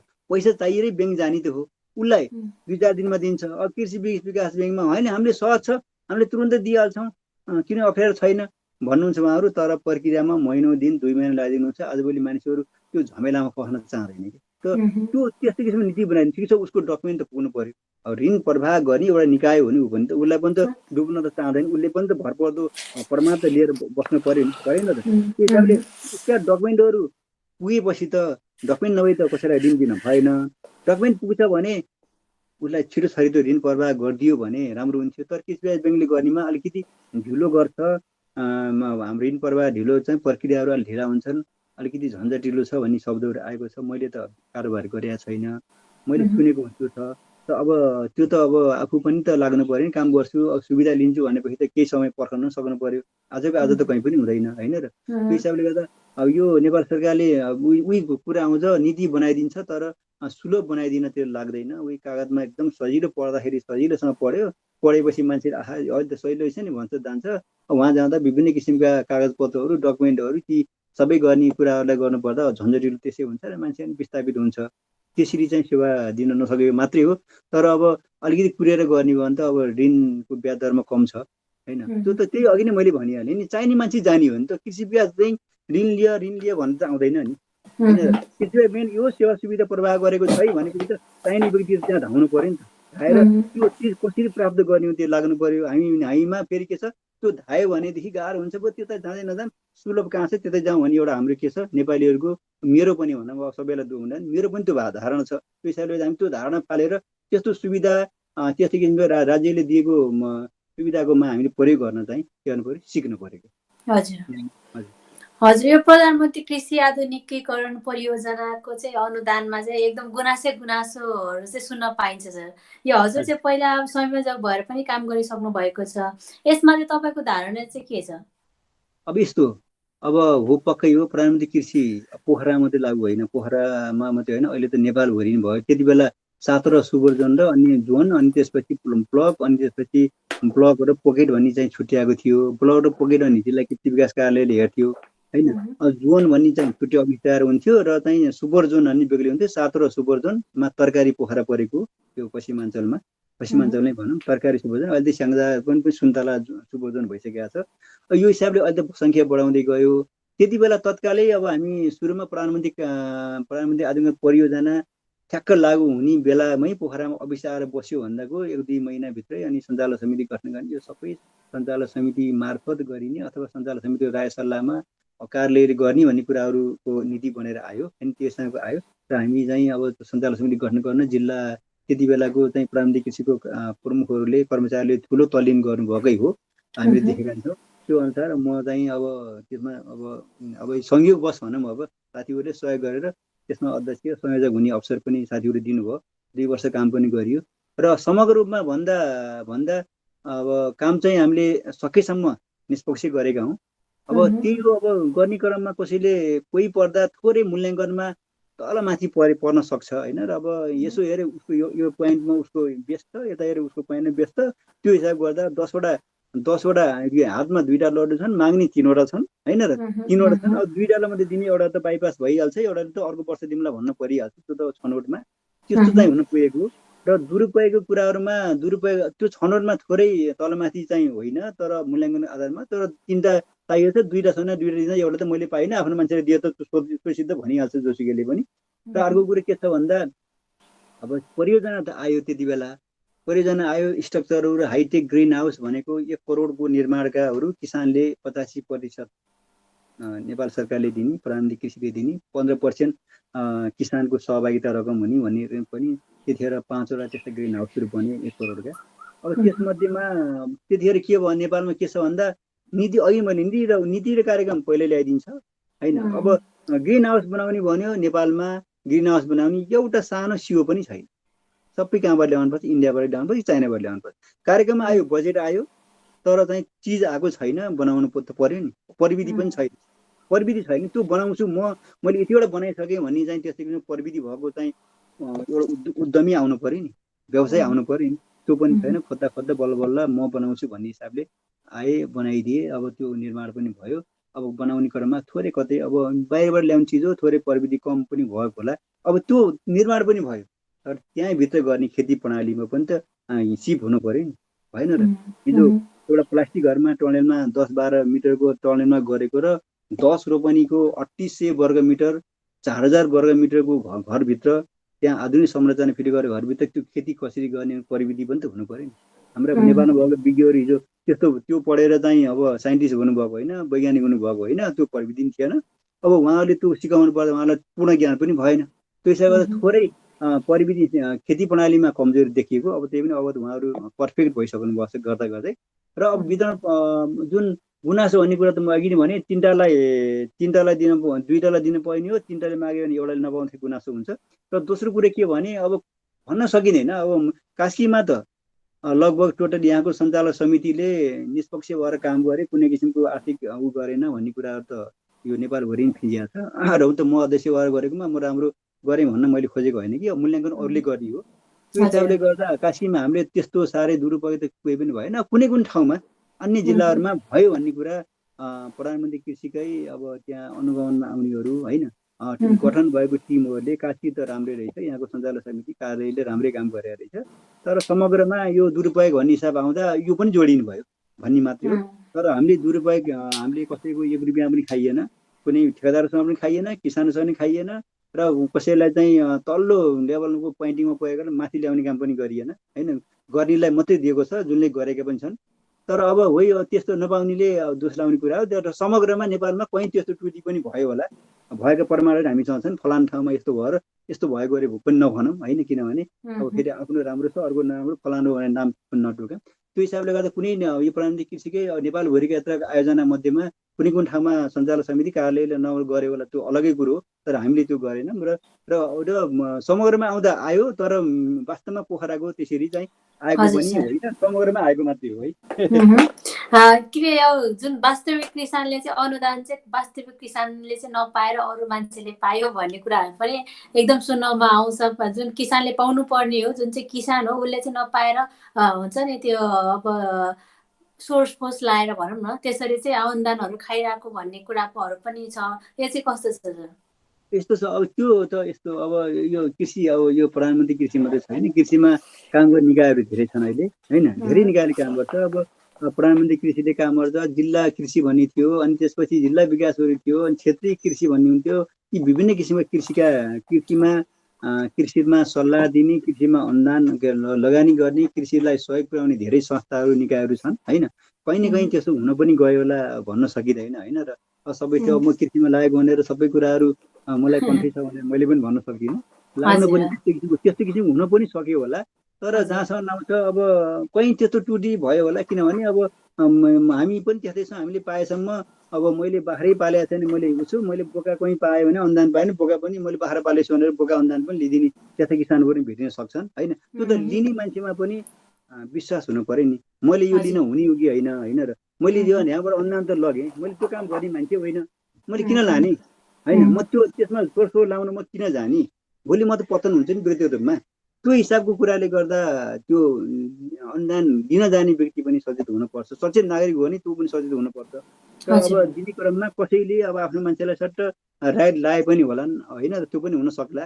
तर त्यति साह्रै भयङ्कर दुरुपयोग त सायद भयो भने दोष लाउन हुँदैन, किनभने अब आफूले चाहिँ पाइयो अथवा अरूले पाएनन्, अथवा आफूले पाइएन भनेर दोष लाग्ने क्रम त हुँदैन। गुनासा त अब बिहान मजाले श्रीमतीले खानासाना पकायो, खायो, अनि त्यहाँबाट खाइसकेर अगाइसक्यो, अनि एकछिन त अलि नुन त मिलेर आइन्छ भनेर हिँड्यो भने पनि आखिर दिन त्यत्रो खामियाना गरेको श्रीमतीलाई पनि खाना पकाए खाए मिठो माने खाए, लास्टमा एउटा भन्ने बानी नै छ भने जस्तो एउटा मान्छेमा बिहेभ हुन्छ होइन। र त्यो साह्रै दुरुपयोग पनि भयो होला भन्न सकिन्न, भयङ्करी चाहिँ भएको छैन होला। हजुर सर, म एक्चुली कमेन्टको प्रश्नतिर जान चाहे सर। सर, तपाईँले तरकारीको बेर्ना बेचेर मात्र वर्षको लाखौँ रुपियाँ कमाउनुहुन्छ भन्ने खबर सुनेको थियो, के साँचो हो भनेर चाहिँ शर्मिला लामाजीले सोध्नु भएको छ। एकदम राइट। फेरि सत्य कुरा हो, लाखौँ कमाउँछु पनि होइन। र कमाइसकेपछि मैले के गर्छु भने मैले एउटा जुनसुकै कुराको नि बजार रेट हुन्छ, बजार मूल्य हुन्छ होइन। र बजार मूल्य हुन्छ। अब जुनसुकै कुरा मानव चाउचाउको 20 रुपियाँ पर्छ नि होइन। र 20 रुपियाँ पर्छ, कसैले 19 पनि दिन्छन् होइन। र कसैले 19 दिन्छन्, कसैले 1 पैसा 50 पैसा खाएर पनि दिन्छन्, कसैले चाहिँ 20 को चाउचाउलाई होइन अलिक बढाएर 21 रुपियाँ पनि लिइदिन सक्छन् होइन। त्यस्तै जस्तो मैले प्रत्येक बजार मूल्य भन्दा पनि अझ मैले 50% कममा दिन्छु। जस्तो मानौँ मैले यति बेला बेच्ने भनेको खुर्सानी, भेन्टा, क्याप्सिकमको बिरुवा हो, अरू बजारको मूल्यमा 4 रुपियाँ पर्छ प्रति गोटा भने मैले 2 रुपियाँमा दिन्छु। मैले 2 रुपियाँमा सम्भव भएसम्म किसानले अलि धेरै माग्यो भने अब मलाई फुर्सद भएसम्म 2 रुपियाँमा नै उसका डेलिभरी पनि गर्छु। जस्तो मानौँ मसँग चाहिँ यता मालेपाटनको किसानले माग्यो अथवा बिरौटाको मान्छेले किसानले माग्यो, मलाई 400 चाहिँ खुर्सानी बिरुवा चाहियो, 400 काउली बिरुवा चाहियो भने कति हुन्छ, म 2 रुपियाँ हो, 4 दुना 800 भयो। ल म कति ल्याइदिउँ त, भोलि मलाई त्यो ल्याइदिन सक्नुहुन्छ, ल फलाना ठाउँमा बस्नुहोस् है भनेर मैले त्यो ठाउँमा पुर्याइदिने काम गर्छु। र त्यो सिधै 50% मैले कम मूल्यमा दिँदा पनि मैले लाखौँ नगएको होइन, कमाउँछु। तर यो जुनसुकै पेसा नि गाह्रो छ। यो यस्तै गरेर काम गर्ने भने यो नर्सरीमा मात्रै बिरुवा बेचेर मात्रै होइन कि तरकारी बेचेर पनि आउँछ, नआउने होइन। जस्तो मानौँ अहिले काँक्रो फलिरहेको छ, काँक्रोको मूल्य भनेको होलसेल मूल्य 50, 40, 45, 50 चलिरहेको छ, अनि फुटकर 60, 65 बेचिरहेको छ। अहिले काँक्री उत्पादन गरेको भए पनि त 40-50 डलर चाहिँ पाइन्थ्यो नि होइन, गर्न सके भए। त्यो त खट्न त पर्यो नि। परेन र खट्न पर्यो, लगानी गर्नु पर्यो, प्रविधि भित्राउनु पर्यो, प्रविधि आफूले सिक्नु पर्यो। नहुने भने कृषि पेसामा अघि नै मैले बताइसकेँ मजाले हुन्छ। प्रविधि अपनाउनु पर्यो, तल्लीन हुनु पर्यो। यो गऱ्यो अहिले काँक्रो लगाएको जम्मा असिनाएर खाइदियो, म त अर्को वर्ष केही पनि गर्दिनँ भनेर बस्नु भएन। त्यो व्यवसाय भनेको कन्टिन्युज गर्दै जानुपर्छ। अब उद्योग गर्नेलाई पनि त्यही हो नि, उद्योग गर्न पर्ने पनि अब होटलमा जेरी हाल्यो, जेरी पुरी पसलले चाहिँ आज बिहानैबाट जेरी हाल्यो, 200 जेरी उत्पादन गर्यो, कहिले 400 जेरीको अर्डर आउँछ, कहिले 200मा 100 बिक्दैन र भोलि 100वटा जेरी फाल्न पर्ने हुन्छ। व्यवसायमा जुनसुकै व्यवसायमा चुनौती हुन्छ, समस्या हुन्छ। त्यसलाई आफूले पनि संयम त अपनाउन सक्नुपर्छ। मैले भने जेरी आज 100 फालेर के भन्थ्यो, पछि 800 जेरी व्यापार हुन्छ नि त, त्यहाँबाट रिकभर गर्न सक्नु पर्यो नि, त्यो म्यानेज आफूले गर्न सक्नु पर्यो। जुनसुकै कुरा पनि बोल्ने क्रममा, हिँड्ने क्रममा, खाने कुरामा होइन र। अनि त्यसपछि आएर व्यवसायमा पनि आफूले के हुनुपर्छ, समयमा त अपनाउन सक्नु पर्यो, व्यवस्थापन गर्न सक्नु पर्यो। नहुने चाहिँ मेरो विचारमा केही पनि छैन जस्तो लाग्छ। हजुर हजुर सर, यो अहिले नेपालमा चाहिँ अहिलेको समयमा अहिलेको कृषिमा चाहिँ कृषि यन्त्रहरूको प्रयोग चाहिँ कतिको छ सर? कस्तो अवस्था छ कृषि यन्त्रहरूको? अब त कृषि यन्त्र त एकदम अपरिहार्य भइसक्यो। कृषि यन्त्र बिना नेपालमा अब कुनै पनि व्यावसायिक होस् या आफूलाई पुग्ने मात्रै किन नहोस्, अब यो कृषि यन्त्रको प्रयोग अपरिहार्य भइसक्यो, नेसेसरी भइसक्यो। किन भन्दा अब हाम्रोमा जोत्नु पर्दा गोरु पालिन्थ्यो, पशुपालनबाट गोरु पालिन्थ्यो, गाई पालिन्थ्यो। अहिले गाई कसैले पाल्दैन, पालिहाल्यो भने जर्सी गाई पाल्छ होइन। जर्सी गाईको बच्चाबाट जोत्ने काम हुँदैन। स्थानीय खालका ती लोकल गाईहरू पाल्न छोडियो, गोरु हुँदैन, त्यसले बर गोरु बन्दैन। गोरु नबनेपछि अनि गोरु दाउनतिर चाहिँ निपुण मान्छे चाहिन्छ, त्यो पनि छैन। त्यसो भएपछि अब गोरु नपाले जोत्ने काम हुँदैन। त्यसको लागि के चाहियो, ट्र्याक्टर, ठुलो ट्र्याक्टर अथवा सानो ट्र्याक्टर चाहियो त्यसको विकल्पमा होइन। अनि त्यसपछि अघि नै मैले भने कृषिमा लाग्ने भनेको यो एकदम इम्पोर्टेन्ट कुरा छ। कृषिमा लाग्ने भनेको एकदमै 40 र 45 वर्ष काटेको मात्रै छ। आजभन्दा 6 महिना पहिले एउटा कृषि विकास शाखा भन्ने मानव कृषि विकास शाखाले एउटा तालिम आयोजना गरेको, तालिम लिन आउने पनि 50 वर्ष काटेको सबै। म पनि पुगेको थिएँ त्यहाँ, 50 वर्ष काटेका। र चाहिँ त्यहाँ काम गर्ने क्रममा भित्रपट्टि प्र्याक्टिकल भयो, प्र्याक्टिकल लगाउने ग्रिन हाउस प्र्याक्टिकल गर्न गइयो। प्र्याक्टिकल गर्न गएको त्यो अलिकति 2-3जना चाहिँ अलिक उमेर भएका थिए, 20-25 वर्षका थिए। उनीहरूले यता टाढा बसेर हेर्न थाले, त्यहाँ तल्लीन भएर काम गर्ने त्यो 40-45 वर्ष काटेकाले मात्रै तल्लीन भएर काम गरे। ल हेर्नु यस्तै छ क्या। भनेपछि कृषि भनेको अब चाहिँ के छ, अलि त्यो त कृषिमा चाहिँ युवा त छँदैछ, युवा जनशक्ति छँदै छैन। त्यस्तो अवस्थामा 40-45 मात्रै छ। त्यो हिसाबले गर्दा जनशक्ति भनेको बेलामा गाउँघरमा खेताला भन्छ नि, खेताला, बाउसे, हल जोत्ने हली भनिन्छ होइन, बाउसे जवान बाउसे भनिन्छ, काम गर्ने खेताला। त्यस्तो जनशक्ति पाइने अवस्था छैन। त्यो हिसाबले गर्दा मेसिन त चाहियो नि, उपकरण चाहिएन। अब कि पर्याप्त जनशक्ति छ भने त्यो मेसिनले गर्ने काम हामी जनशक्तिले गर्छौँ है भन्ने च्यालेन्ज दिन सक्नु पर्यो होइन। यो यन्त्रहरूलाई च्यालेन्ज दिन सक्नु, म खरिद गर्दिनँ, महँगो, यो पैसा बाहिर देशमा जाने हो, किन हामी खरिद गर्ने भन्न सक्नु पर्यो होइन। त्यो जनशक्ति आफूसँग हुनु पर्यो, र नेपालमा हुनु पर्यो, आफ्नो परिवारमा हुनु पर्यो, अथवा खरिद गर्न सक्ने खुबी हुनु पर्यो जनशक्ति। होइन भने त यन्त्र त चाहियो नि, आखिर काम गर्नुपर्दा चाहियो। जस्तो मलाई चाहिन्छ, अब मैले माटो जोत्नुपर्छ, मैले मिनी टेलर राखेको छु, ठ्याक्क मलाई के छ, मलाई कति घन्टा जोत्नु पर्ने, ठ्याक्क जोत्छु, स्टार्ट गरेर जान्छु, जोत्छु, म ल्याएर राखिदिइहाल्छु। मलाई त एकदम उपयोग भएको छ। त्यस्तै गरे यन्त्र चाहिँ अति आवश्यक छ, उपकरण आवश्यक छ। र मलाई जहाँसम्म लाउँछ बिस्तारै उपकरणहरू पनि नेपालमा भित्रिन थालेका छन्। र यो निकायहरूले पनि अनुदानमा 50% अनुदानमा दिने काम गरेका छन् र दिन्छन् पनि। र हामी लाग्नु पर्यो। उपकरण अपरिहार्य छ, किनभने अब यो विश्व नै एउटा प्रविधिको युग भइसक्यो। उपकरण बिना यहाँ केही पनि नचल्ने भयो। हिजो हाम्रो म जन्मिने पालामा ठुलो पछि जागिर खाने बेलासम्म नेपालमा तार फोन थिएन। अलिक टाढा 1 घन्टा हिँडेर ल फोन गर्छु है, त्यो दिन मैले सेही बस्दा कुरो अलिक टाढा गएर ल फोन गर्छु, फलान दिन मेरो मिसेसलाई बोलाइदिनुहोस् है भनेर त्यहाँ गएर त्यो दिन टाइममा उनी बसिरहेको थियो। त्यो टाइममा फोन गरेर कुराकानी, हेलो के छ, यति पैसा पठाइदिन्छु भन्ने स्थिति थियो भने अहिले हेर्नु चाहिँ एउटा मान्छेको 2टा मोबाइल छ, जो के चलाएछ, मोबाइल छ, मेसेन्जर चलाएछ। मेरो छोरी पनि विदेश छन् होइन। अब उनलाई कुरा गर्न मन लाग्यो भने ट्याक्क चाहिँ यहाँबाट एकैछिन फ्याट्टा हान्यो अनि कुरा गऱ्यो होइन। छोरी अनुहार हेर्नु मन लाग्यो, छोरा अनुहार हेर्नु मन लाग्यो भने ट्याक्क अनुहार हेऱ्यो, कुरा गऱ्यो, सकियो। नजिकै बसेर कुरा गरेर जस्तो हुन्छ। यो प्रविधिले भित्राउने कुरा हुन्। यो जुन यन्त्र छ नि, उपकरणहरू, कृषि उपकरणहरू अति आवश्यक छ। र आवश्यकता अनुसारको भित्र सकेको त छैन, किनभने हामीले माग गरेका पनि छैनौँ, त्यसरी व्यावसायिक बनेका पनि छैनौँ। र व्यवसाय बन्दै गएपछि अथवा व्यवसाय नबने पनि यो उपकरण आवश्यक छ र भित्रँदै पनि छ। यसलाई अझ सुलभ रेटमा सरकारले यसलाई के गर्न सक्नु पर्यो, कि त पशुपालनतिर बढाएर चाहिँ पुरानै यो प्रविधिमा लैजान सक्नु पर्यो, हामी त्यतातिर तानिनु पर्यो, फर्कनु पर्यो। होइन भने अब त्यो प्रविधि हामीले अपनाउन सक्दैनौँ भने त उपकरण त पक्कै चाहियो। हजुर होइन त्यो हजुर। चाहियो। अर्को प्रश्न आएको छ विकास गुरुङजीको। उहाँले चाहिँ नमस्कार सर, नमस्कार। नेपाल एक कृषि प्रधान देश भनी राख्दा किन कृषि क्षेत्रमा सधैँ पछाडि छ भनेर चाहिँ उहाँले सोध्नु भएको छ। हजुर, राम्रो प्रश्न हो। अब यही त नि, अब कृषि भनेको अथवा जुनसुकै उद्योग धन्दा, कल कारखाना, कृषि अथवा शिक्षा, जेसुकैमा नि आखिर जनशक्ति चाहिन्छ। होइन, अनि प्रविधि चाहिन्छ, सिप चाहिन्छ। होइन, अब सरकारी स्कुलमा पढाउने र बोर्डिङ स्कुलमा पढाउनेमा किन अन्तर छ त भन्दा, हिजो सरकारी स्कुलमा फेरि अन्यथा नलागोस्, सरकारीमा पढाउने हिजोका पुरानो शिक्षाका सरहरू हुनुहुन्थ्यो। होइन, र त्यो अनुसार नयाँ शिक्षाको सरले पढाउन सक्नु भएन, के भयो। अनि अहिले चाहिँ अब यो प्राइभेट बोर्डिङहरूमा सबै आधुनिक शिक्षा, त्यही कोही दार्जिलिङ पढेको अरे कि बेलायत पढेर आएकोले पढाउँछन् इङ्ग्लिस भनेपछि बोर्डिङतिर मात्रै चाप बढेको छ नि। सरकारी स्कुल भारतै पनि के हो त, के हो त प्रविधि हो नि एउटा। होइन, त्यो हिसाबले गर्दा कृषिमा प्रविधि पनि अपनाइएको छैन, जनशक्ति पनि छैन, सरकारी तौरबाट दरिलो नीति आउन सकेको पनि छैन।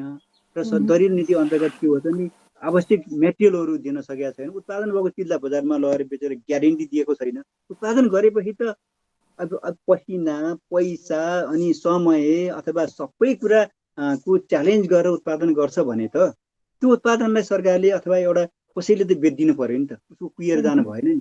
2-4वटा चाहिँ कोल्ड स्टोर बनाएर राखिदिने हो कि होइन र, अथवा अन्य त त्यो उत्पादन नभएको र अन्य त एकदमै डिमान्ड भएको ठाउँमा त्यो चिज त्यहाँ पुर्याइदिनुको सरकारी तौरबाट त्यहाँ बिक्री हुन्छ नि। जस्तो मानौँ पोखरामा म्याक्सिमम बन्दा उत्पादन भयो, पोखरा मान्छेले बन्दा अब बढी भयो भनेपछि, जस्तो मानौँ काठमाडौँ भ्यालीमा बन्दा धेरै डिमान्ड भएको त्यहाँ पुर्याइदिनु सक्नु पर्यो नि सरकारले।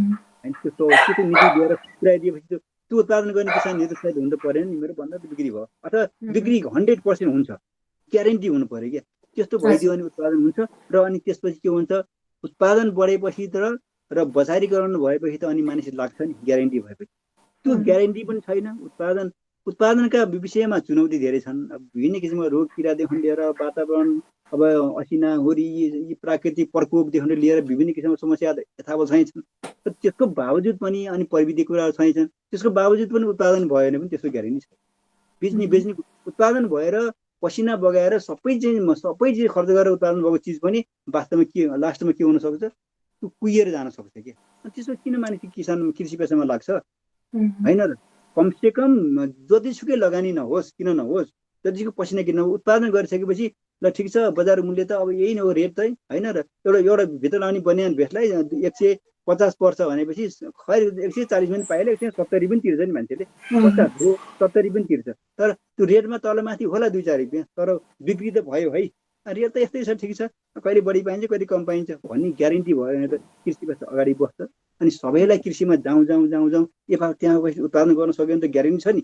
भने किसानलाई त्यो गर्ने मान्छेलाई पनि हौसला बढ्छ। अनि आज यसले यति बेच्यो अरे भन्ने हुन्छ, उसले उति बेच्यो अरे हुन्छ, फलानाले बन्द लागेको, फलानाले काउल लाग्यो, नबिचेर लहर फाल्यो अरे। ल अब त्यो सन्देश यहाँ फेरि हाम्रोमा नेपालमा हामी नेपालीको कुरा के छ भने, राम्रा सकारात्मक कुराहरू एकदमै स्लो मोसनमा चल्छन्। अनि नकारात्मक कुराहरू त यति तुफान जान्छ, त्यो के अरे राइफल गोली जान्छ, अनि त्यो एकदमै छिटो फैलिन्छ। यो नेपालीहरूको एउटा के छ, जन्मजातै गुण हो। हिसाबले गर्दा यिनी यस्तै नकारात्मक कुराहरू फैलिन्छ अनि मान्छेले के हुन्छ, त्यो त अगाडि बढ्दैन। अगाडि बढ्दैन कृषिमा आएपछि लाग्न एकदम कठिन छ। समस्याको बावजुद पनि त्यो भएर कृषि पेसा अगाडि बढ्न सकेका छैन। त्यसमा किसान व्यक्ति आफै पनि कृषि पेसामा चाहना नराख्ने, सरकारी तौरबाट नि सकेसम्म भिसै हालेर बाहिरै पठाइदिने, उत्पादनको ग्यारेन्टी नदिने, यी कुराहरूको बावजुदले गर्दा कृषि पेसा अगाडि बढ्न सकेको छैन। र कृषि जति महत्त्वपूर्ण पेसा यो दुनियाँमा, यो संसारमा केही पनि छैन जस्तो लाग्छ। किनभने जमिनको कुरा आउँछ, जमिन नेपालमा सही छ, जमिन त अझै पनि छ नि प्रशस्तै।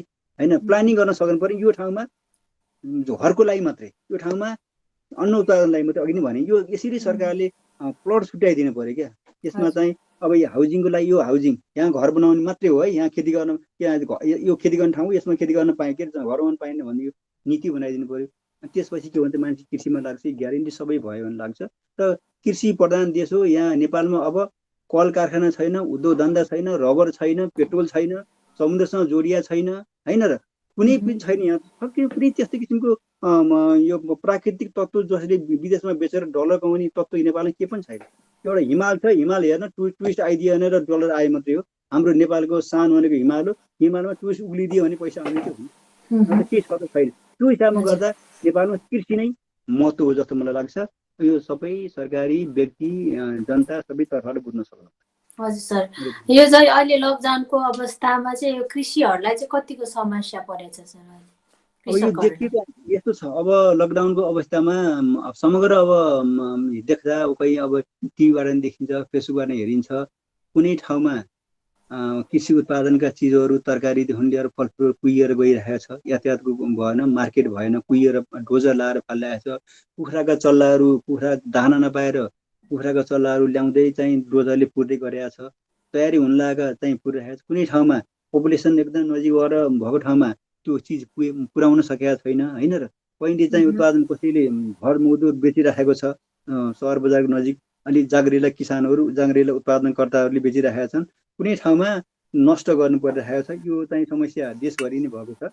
किनभने अब यो यातायातको कमी छ। अब यतिखेर मान्छे निस्कन पाएको छैन। अब सबभन्दा उत्पादन भएको चिज त गाडीमा हालेर अर्को ठाउँमा लगेर बेच्यो भने मूल्य जतिसुकै आओस्, होइन, त्यो पनि सम्भव भएको छैन। यो त दुवै पक्ष भएको छ। कति कहिले नोक्सान परेको छ, थोत्थेर उत्पादन गरेर सहर सिटीको नजिक बेच्न सक्ने अबले चाहिँ बेचिराखेका पनि छन्, होइन।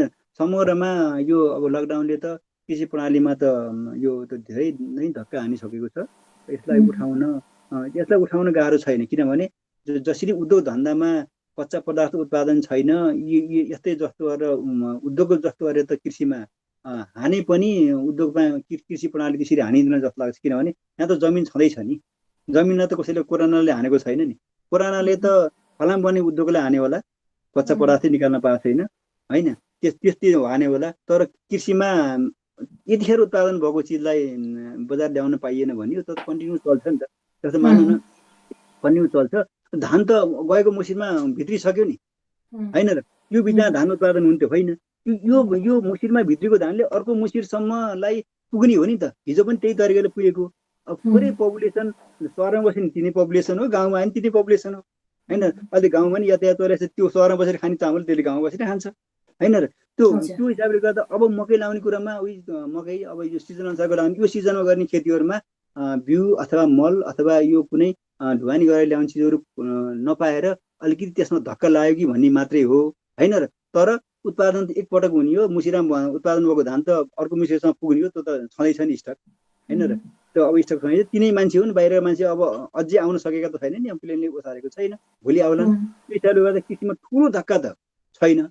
तैपनि अब यति बेला यो लकडाउनको अवधिमा गरिने उत्पादन हुने चिज र उत्पादन भएका चिजहरू र उत्पादन हुने बेलाका चिजहरूमा थोरै चाहिँ असर चाहिँ परेको छ। यो चाहिँ हामीले देखिएको किन फाल्न परेको छ। कहीँ चाहिँ अब मलहरू देखाउँदा बिउहरू पर्याप्त पाउन सकेका छैन। यी कुराहरू बिचमा त छ। यति बेला त थोरै असर त छ, तर जमिन चाहिँ यथावत छ। हामीले यसलाई फेरि प्रयोग गरेर गर्न सक्ने अवस्था चाहिँ छ। हजुर सर, म अर्को प्रश्नतिर जान चाहे। यो लकडाउनको यो कोरोना संक्रमणको कारणले गर्दाखेरि चाहिँ यो विश्वभरै देखिएको लकडाउनको समस्याले गर्दाखेरि चाहिँ लगभग 25 करोड मानिस चाहिँ अब भोकमरीको सङ्कटमा पर्ने सक्ने सम्भावना चाहिँ विश्व स्वास्थ्य सङ्गठनले देखाएको छ। यसको असर पक्कै पनि नेपालमा पनि पर्छ नै। यसको लागि चाहिँ हामीले के कस्तो सतर्कहरू अपनाउन सकिन्छ? अब यसमा चाहिँ के गर्नु पर्यो भन्दा यो लकडाउनकै अवधिमा पनि कृषि उत्पादनलाई हुन त अहिले छोड्न त छोडेको छ। अब यो कृषि उपजहरू बेचबिखन गर्न, कृषिका चिजहरू अब निर्माणका क्रियाकलापहरूलाई गर्नलाई भनेर लकडाउन अवधिमा पनि सुरक्षाका उपायहरू अपनाएर काम गर्नु त भनिरहेको छ, भइरहेका छन्। अब यो सायद साम्य मानौँ, हाम्रो सबैले आशा राखौँ, चिन्तन मनन गरौँ, साम्य होला, होइन, हुने कामना पनि गरौँ र त्यो अनुसारको शान्त भएर पनि बसौँ हामी सबै, होइन, नात्यौँ, शान्त हो न। किन यस्ता ठुला महामारी यसभन्दा अघि नै आएर चाहिँ हामीले नदेखेको मात्रै सुन्न त पाइयो नि अहिले। त्यो हिसाबले गर्दा शान्त पक्कै पनि हुन्छ। तर अब शान्त भएपछि हामीले यो कृषिका उत्पादनको कुराहरूलाई हिजोको गरे जति होइन, यसको तीव्र रूपमा सौर्य रूपमा हामीले उत्पादन बढाउनतिर लाग्नुपर्छ। त्यो उत्पादन गर्नतिर लागियो भने पक्कै पनि भोकमरी समस्या आउँदैन। तर भने जसरी अहिले घरभित्र लकडाउन भनेर बसिया छ होइन, बसिया छ, गरिने पो गरिया छ, नगर्ने त केही गर्नै पाएकै छैन होइन। सहरमा बस्ने पनि गाउँमा जमिन थियो भने जमिनमा गएर कहिले काहीँ खेती गरेर खान्थ्यो नि। ल बाबुआमालाई सहयोग गर्न जाउँ, खेतीपाती गर्ने बेला भयो, त्यसपछि अन्न भइरहन्छ, यहाँ किन यहीँ किनौँला, नभए लिएर आउँला भन्ने थियो भने त्यो स्थिति गाउँ सहरमै छ होइन। त्यो यो हिसाबले गर्दा जमिनहरू खाली रहेको पनि हुनसक्छ। कहीँ जमिन फेरि गाउँका सहरमा बस्ने मान्छेहरू फर्केर गाउँ आएका छन्, खाली जमिन पनि खन्न सुरु भयो है, अब त खोरिया फाँडेर पनि खेती गर्न लाग्यो भन्ने कुरा पनि आएको छ। त्यो हिसाबले गर्दा भोकमरी त पक्कै पनि पर्छ, यो विश्वमै पर्छ, नेपालमा पनि नपर्ला भन्ने सकिँदैन। त्यो हिसाबले गर्दा यो लकडाउनको अवधिमा भित्रै बस्ने अवस्थामा पनि कृषि पेसालाई सरकारले जहाँसम्म लाउँछ काम गर है भन्ने सुरु चाहिँ दिएको छ, त्यो कुरा मान्नुपर्छ। अब काम गर्ने भन्ने क्रममा हामी त्यो सुरक्षा त अपनाउनु पर्ने हुन्छ। सुरक्षा अपनाएर कृषि पेसालाई निरन्तर गर्नु पर्यो। त्यसमा कुनै सरकारी तौरबाट रोकटोक गर्नु भएन। कृषिका कुराहरू ठिक छ, अब त्यसमा आउने सुरक्षा अपनाएर मेटेरियल आउनु पर्यो, मलहरू आउनु पर्यो, बिउहरू आउनु पर्यो होइन। कृषि कामदारहरू पनि सुरक्षा अपनाएर काम गर्नु पर्यो। त्यो हिसाबले गर्दा कृषिलाई चाहिँ कन्ट्रिब्युट गर्नैपर्छ। बरु हुन्छ विकास निर्माण नै गरेन भने त फेरि त्यो मान्छेले प्रयोग गर्ने गर्नु त। त्यो भन्दा पनि सबभन्दा पहिले कृषिलाई नै मान्छे त पहिला खानाबाट मर्नबाट बचाउनु पर्यो, एउटा रोगबाट बच्नु पर्यो। को चाहिँ खाना नपाएर मऱ्यो अरे भन्ने कुरा सुन्न नपर्ने हिसाबले गर्दा उत्पादनै बढाउनु पर्ने हुन्छ। र उत्पादन लकडाउन अवधिमा पनि हामीले कृषिमा लाग्न सक्नु पर्यो। सरकारले त्यो अनुसारको अलिक ठुलो बनाएर बिउ मलहरू चाहिँ उपलब्ध गराइदिन सक्नु पर्यो। पक्कै पनि भोकमरी त यो प्रकार हो भने घरभित्रै बसिराख्ने, अब घरमा गएर निशयबन्दीदेखि के कोरोना आउँछ भन्ने हिसाब गरेर उत्पादन कार्यतिर लागेन मान्छे भने त्यसपछि पक्कै पनि भोकमरी हुन्छ। हजुर सर, निर्वाध छ। हजुर धन्यवाद सर। अब हामी कार्यक्रमको अन्त्यतिर पनि आइसकेका छौँ र यो हजुरलाई एकचोटि मैले जानकारी पनि गराउन चाहेँ। यो युथ कम्युनिटी क्लब पोखराकोले चाहिँ अहिले लाएर चाहिँ केही सदस्यहरूद्वारा चाहिँ मित्रता इन्भेस्टमेन्ट कम्पनी पनि सञ्चालनमा ल्याएको पनि यहाँलाई म जानकारी गराउन चाहन्छु। र यो मित्रता इन्भेस्टमेन्ट कम्पनीले चाहिँ सर यो कृषिमा नै हाम्रो पनि मेन फोकस भनेको अहिले चाहिँ कृषिमा लगानी गर्ने भनेर चाहिँ हामीले ग्रुपमा चाहिँ कृषि क्षेत्रलाई नै बढी हामीले फोकस गरिरहेको छौँ अहिलेको समयमा चाहिँ। हजुरले चाहिँ हामी त किनभने हामी पहिला कृषिमा लागेको छैनौँ, अब नयाँ छ सबैजना। यो अवस्थामा चाहिँ अब कृषिमा लाग्न चाहनेहरूको लागि चाहिँ हजुरको सल्लाह सुझाव के हुनेछ सर? अब कृषि पेसा अब यो हिजो पनि महत्त्वपूर्ण थियो र हामीले व्यवस्था मात्रै गरेका थियौँ नेपालीहरूले, नेपाली भनौँ विशेष गरी नेपालीले भनौँ व्यवस्था गरेका थियौँ। र अब यो कोरोना पश्चात त झन् महत्त्व बढिसक्यो। किनभने पहिला जेसुकै होस्, अहिले भने मैले पैसाले, डलरले, मोटर कारले, जमिनले मात्रै, घरको बिल्डिङले मात्रै खाना दिँदो रहन्छ। खाएर बाँच्ने रोगसँग लड्नको लागि, कोरोनासँग होस् अथवा टिबी, क्यान्सर, एड्स जोसुकैसँग नि लड्नको लागि खानेकुरै चाहिँदो रहेछ। खानेकुरा भनेको कृषि हो। कृषि भनेको हाम्रो नेपालमै हामीले गर्न सक्छौँ होइन। जस्तो पानी जहाज हामीलाई के काम छ त? छैन नि। पानी जहाज काम छ, पानी जहाज बनाउँछु र पानी जहाज खरिद जहाज चलाउँछु भने त हामीले सकिँदैन नि। त कृषि त गर्छु र म उत्पादन गरेर बेच्छु र म चाहिँ केही सिप लागेन भने म आफूलाई पो त पुग्ने उत्पादन गर्छु भनेर हामीले लाग्न सक्नु पर्यो। कृषि एकदम महत्त्वपूर्ण पाटो, यो कहिले पनि फेल खाँदैन।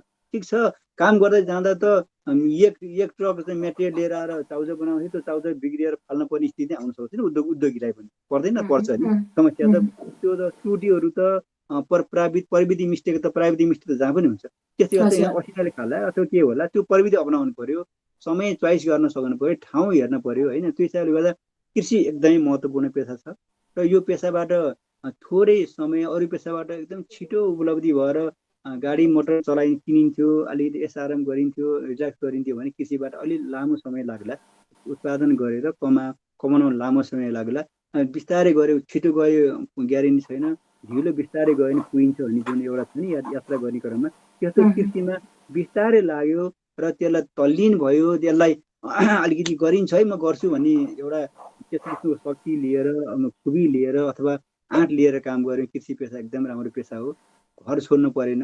अनुदानदेखि लिएर अहिले कृषि विकास ब्याङ्कका कुरा आयो, लघु वित्तका कुरा आए होइन र सहकारीका कुरा आए। जहाँ गए पनि पैसा नपाइने कुरा छैन। त्यति हो, जाँगर हुनु पर्यो, सिप हुनु पर्यो, क्षमता हुनु पर्यो, तल्लीन हुनु पर्यो। नपाइने कुरा केही पनि छैन। अहिले त पहिला जस्तो छैन, जहाँ जे पनि पाइन्छ।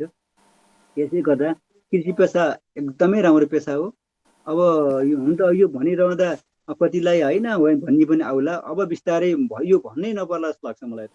यो कृषि पेसा अति उत्तम हो भन्न नपर्ला। हिजो हामीले हिजोदेखि भन्दै आएको थियौँ। म आफूले भन्दा हिजोबाट भन्दै आएको छु। मैले मेरो स्टाटस पनि हेर्नु होला।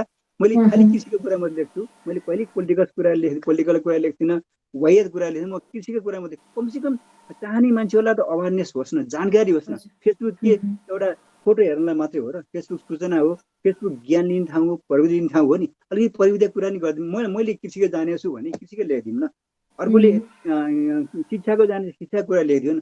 अर्को कोही साथीले हेल्थको कुरा जाने हेल्थको कुरा लेख्छु। मैले हेल्थ पढौँ न, मलाई पनि फाइदा हुन्छ नि। त्यति जस्तो म त्यस्तो कुरा लेख्छु। अब हामी हिजोदेखि त कृषि गर्नुपर्छ कराउँदै आइयो, अझै कराउँदैछौँ। अब हामी चुप बसेर अर्को होइन कृषि गरिँदैन है, यो त गाह्रो पेसा भन्ने पक्ष जुन थियो नि, त्यो अब कृषि गर्नुपर्छ भनेर जुर्मुराउँछ जस्तो लाग्छ मलाई। त्यो आशा लिएको छु क्या मैले। पक्कै पनि जुर्मुराउँछ क्या। मलाई विश्वास छ त्यो जुन हिजोको चाहिँ त्यस्तो ग्रुप छ नि, कृषि चाहिँ नराम्रो पेसा गर्न सकिँदैन, जे लेखुन्, जे भनुन् भन्ने पक्ष अब कृषि गर्नुपर्छ भने आउँछ भने मैले आश लिएको छु। हामी त सधैँभरि कराइराख्छौँ। अरूलाई आफूले जाने कुराहरूलाई सिकाउँछौँ। सिक्न चाहनेलाई सिकाइ समय दिएर होस् वा उसको घरसम्म पुगेर होस् अथवा केही होस्, सिकाइदिने काम गर्छु। किनभने अब यसैमा अब जीवन जान्छ अनि मेरो आफ्नो म 55 वर्षको भएँ, मेरो यसैमा जीवन जान्छ भन्ने मैले सोचेको छु। म त मेरो यो बर्खतले भ्याएसम्म कृषि काम गर्छु, म आफै गर्छु भन्ने सोच राखेको छु मैले। किनभने अब पक्कै गरिन्छ क्या। भोलि होला अब सन्तानले बोलाएर विदेश गएर घुम्न गएर ती कुराहरू अलग्गै कुरा छन्। तैपनि यो काम म छोडिदिन जस्तो लाग्छ। किनभने मलाई यसैमा रस बस्यो भन्छ नि, रस बस्ने भन्छ कि अब एकदम गाउँले भाषामा क्या, त्यस्तै किसिमको बसिसकेको छ। र अरूलाई अब अर्को पक्षलाई पनि यसरी रस बसेर यो गर्नुपर्छ भने पक्कै पनि यो दोस्रो जाँगर साथीहरू आउनुहुनेछ र हामी त्यो बरु उहाँहरूलाई सिकाउने र हामी अलिक पछाडि भयो उहाँलाई अगाडि गइदिने भयो भने हामी एकदम हाम्रो म खुसी हुन्छु जस्तो लाग्छ। त्यो चाहिँ पक्कै पनि हुन्छ र हामी आशा पनि राखौँ। हजुर धन्यवाद सर। यतिन्जेलसम्म साथ दिनुभयो। हाम्रो युथ कम्युनिटी क्लबको एउटा पनि यो व्यवसायी युवाहरूको एउटा क्लब रहेको छ र यसमा लागेको व्यवसायहरूले मैले अघि पनि हजुरलाई भनिसकेको छु। यसमा चाहिँ लागेको केही व्यवसायहरूद्वारा चाहिँ हामीले मित्रधन इन्भेस्टमेन्ट कम्पनी र सञ्चालन रहेको। हाम्रो प्लान पनि अब कृषिमा नै रहेको छ। पक्कै पनि हजुरको साथ सहयोग मिल्ने नै छ भन्ने कुरा पनि हामी आशा गर्दछौँ। भन्दै यतिन्जेलसम्म सानो राख्छु है म। सुन्नु, अब यो जुन यो युथ कम्युनिटी जुन क्लबले मलाई मेरा कति साथीहरूले हेर्नुभयो, कतिले कमेन्ट गर्नुभएको छ होइन। साथीहरूले हेर्नुभयो, यो अवसर हजुरहरूले जुटाइदिनु भयो होइन, जुटाइदिनु भयो। अब मैले हुन्छ यसमा अघिका टेलिभिजन अब के अरे विभिन्न किसिमको राष्ट्रिय टेलिभिजनहरूमा बोल्ने अवसर पनि पाएको छु पाउनमा। नेपाल टेलिभिजन होइन, कान्तिपुरदेखि लिएर विभिन्न K24 न्युज 24सम्म सबैमा मैले बोल्ने अवसर पाएको छु। किन त्यो भाग्यले हो अथवा मलाई त्यसले हो, विभिन्न च्यानलमा बोल्ने अवसर पाएको छु। हजुरले हेर्नु भएन। त्यो हिसाबले गर्दा मलाई कुनै त्यो उता थिएन। तैपनि अझै पनि हजुरहरूले पनि एउटा ठिक छ उहाँको विचारलाई राखौँ न त भने यो अवसर दिनुभयो। कति साथीहरूले हेर्नुभयो होला, हेर्नु भएन होला होइन। त्यो अवसर दिनुभयो र अब मेरो आफ्नो तर्फबाट व्यक्तिगत रूपमा हजुरहरूलाई अथवा हाम्रो ग्रुपलाई होइन परेको सहयोग अथवा अनि जोसुकैलाई पनि मैले केही बोलेर मैले के जाने कुरा सिक्न चाहनुहुन्छ भने म सजिलै कसैले ब्याकल फोन मिस कल गरेर मैले चाहेको थिएँ मसँग फोनमा पैसा छैन भने पनि ल पाउनुहोस् है त, म यतिखेर यो काम गर्दैछु, म हजुरलाई सम्झेर गर्छु है भनेर म उसलाई ब्याकल गरेर पनि मेरो आफ्नो उसले सोधेको कुराहरू मैले गरेको छु समयले भ्याएसम्म है गरेको छु। त्यो हिसाबले गर्दा मैले जुन अवसर दिनुभयो हजुरहरूले, युथ कम्युनिटी जुन ग्रुप क्लबले दिनुभयो, हजुरहरूलाई मुरी धन्यवाद छ। र मैले परेको बेला क्लबलाई पनि सहयोग गर्नेछु र हजुरहरूले पनि अब आवश्यक परेको बेलामा पक्कै पनि सम्झनु हुनेछ र म पनि सम्झिनेछु भन्ने कुरा गर्दै यो क्लबलाई विशेष गरी हजुरलाई, प्रितम सर, श्रेष्ठ सर, सबैलाई मैले चिने अनुसारकोमा सबैलाई नमस्कार धन्यवाद गर्न चाहन्छु। हजुर धेरै धन्यवाद सर। हामी पक्कै पनि हजुरसँग फेरि सल्लाह सुझावको लागि र हामीलाई आवश्यक पक्कै पनि पर्ने नै छ।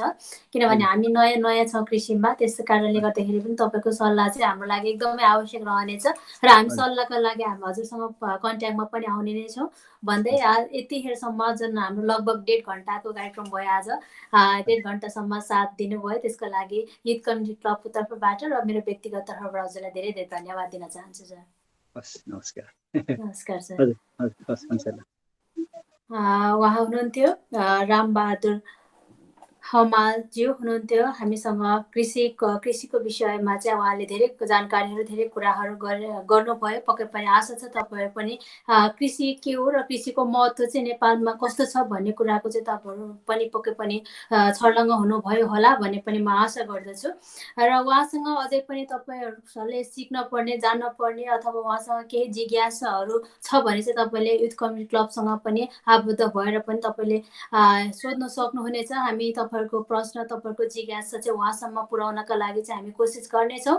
र यति भन्दै तपाईँहरू फेरि पनि युथ कम्युनिटी क्लबमा अथवा मित्रता इन्भेस्टमेन्ट कम्पनीसँग चाहिँ जोडेर तपाईँहरू काम गर्न चाहनुहुन्छ भने चाहिँ हामी तपाईँहरू सम्पूर्णलाई चाहिँ स्वागत गर्दछौँ। र हामी सबैजना युवा व्यवसायहरूको क्लब हो यो चाहिँ भन्ने कुरा पनि म यहाँ सम्पूर्णलाई फेरि पनि जानकारी गराउन चाहन्छु। र तपाईँहरू पनि हामीसँग मिलेर काम गर्न चाहनुहुन्छ भने चाहिँ युथ कम्युनिटी क्लबमा सम्पर्क गर्न सक्नुहुनेछ। र तपाईँहरूसँग कुनै कार्ययोजनाहरू छ र भविष्यमा यसबाट चाहिँ नेपालमा चाहिँ केही गर्न सकिन्छ भन्ने कुनै कार्ययोजनाहरू छ भने पनि तपाईँले हामीसँग मिलेर हामीसँग सहकार्य गरेर अगाडि पनि बढ्न सक्नुहुनेछ भन्दै यतिन्जेलसम्म लाइभ कार्यक्रम हेरेर बसिदिनु भएकोमा सम्पूर्ण दर्शकवृन्दहरूलाई म जयन्ती मोक्तानको तर्फबाट यहाँहरूलाई सम्पूर्णलाई धेरै धेरै धन्यवाद दिन चाहन्छु। र हामी यसै गरी पर्सिको दिन पनि हामी कार्यक्रमलाई निरन्तरता दिँदै अगाडि बढिरहेका छौँ। र पर्सिको दिन हामीसँग हुनुहुन्छ तारा थापा जो हुनुहुन्छ एमबी दुगर ग्रुपको हेड अफ डिपार्टमेन्ट हुनुहुन्छ उहाँ तारा थापाज्यू। उहाँसँग चाहिँ हामी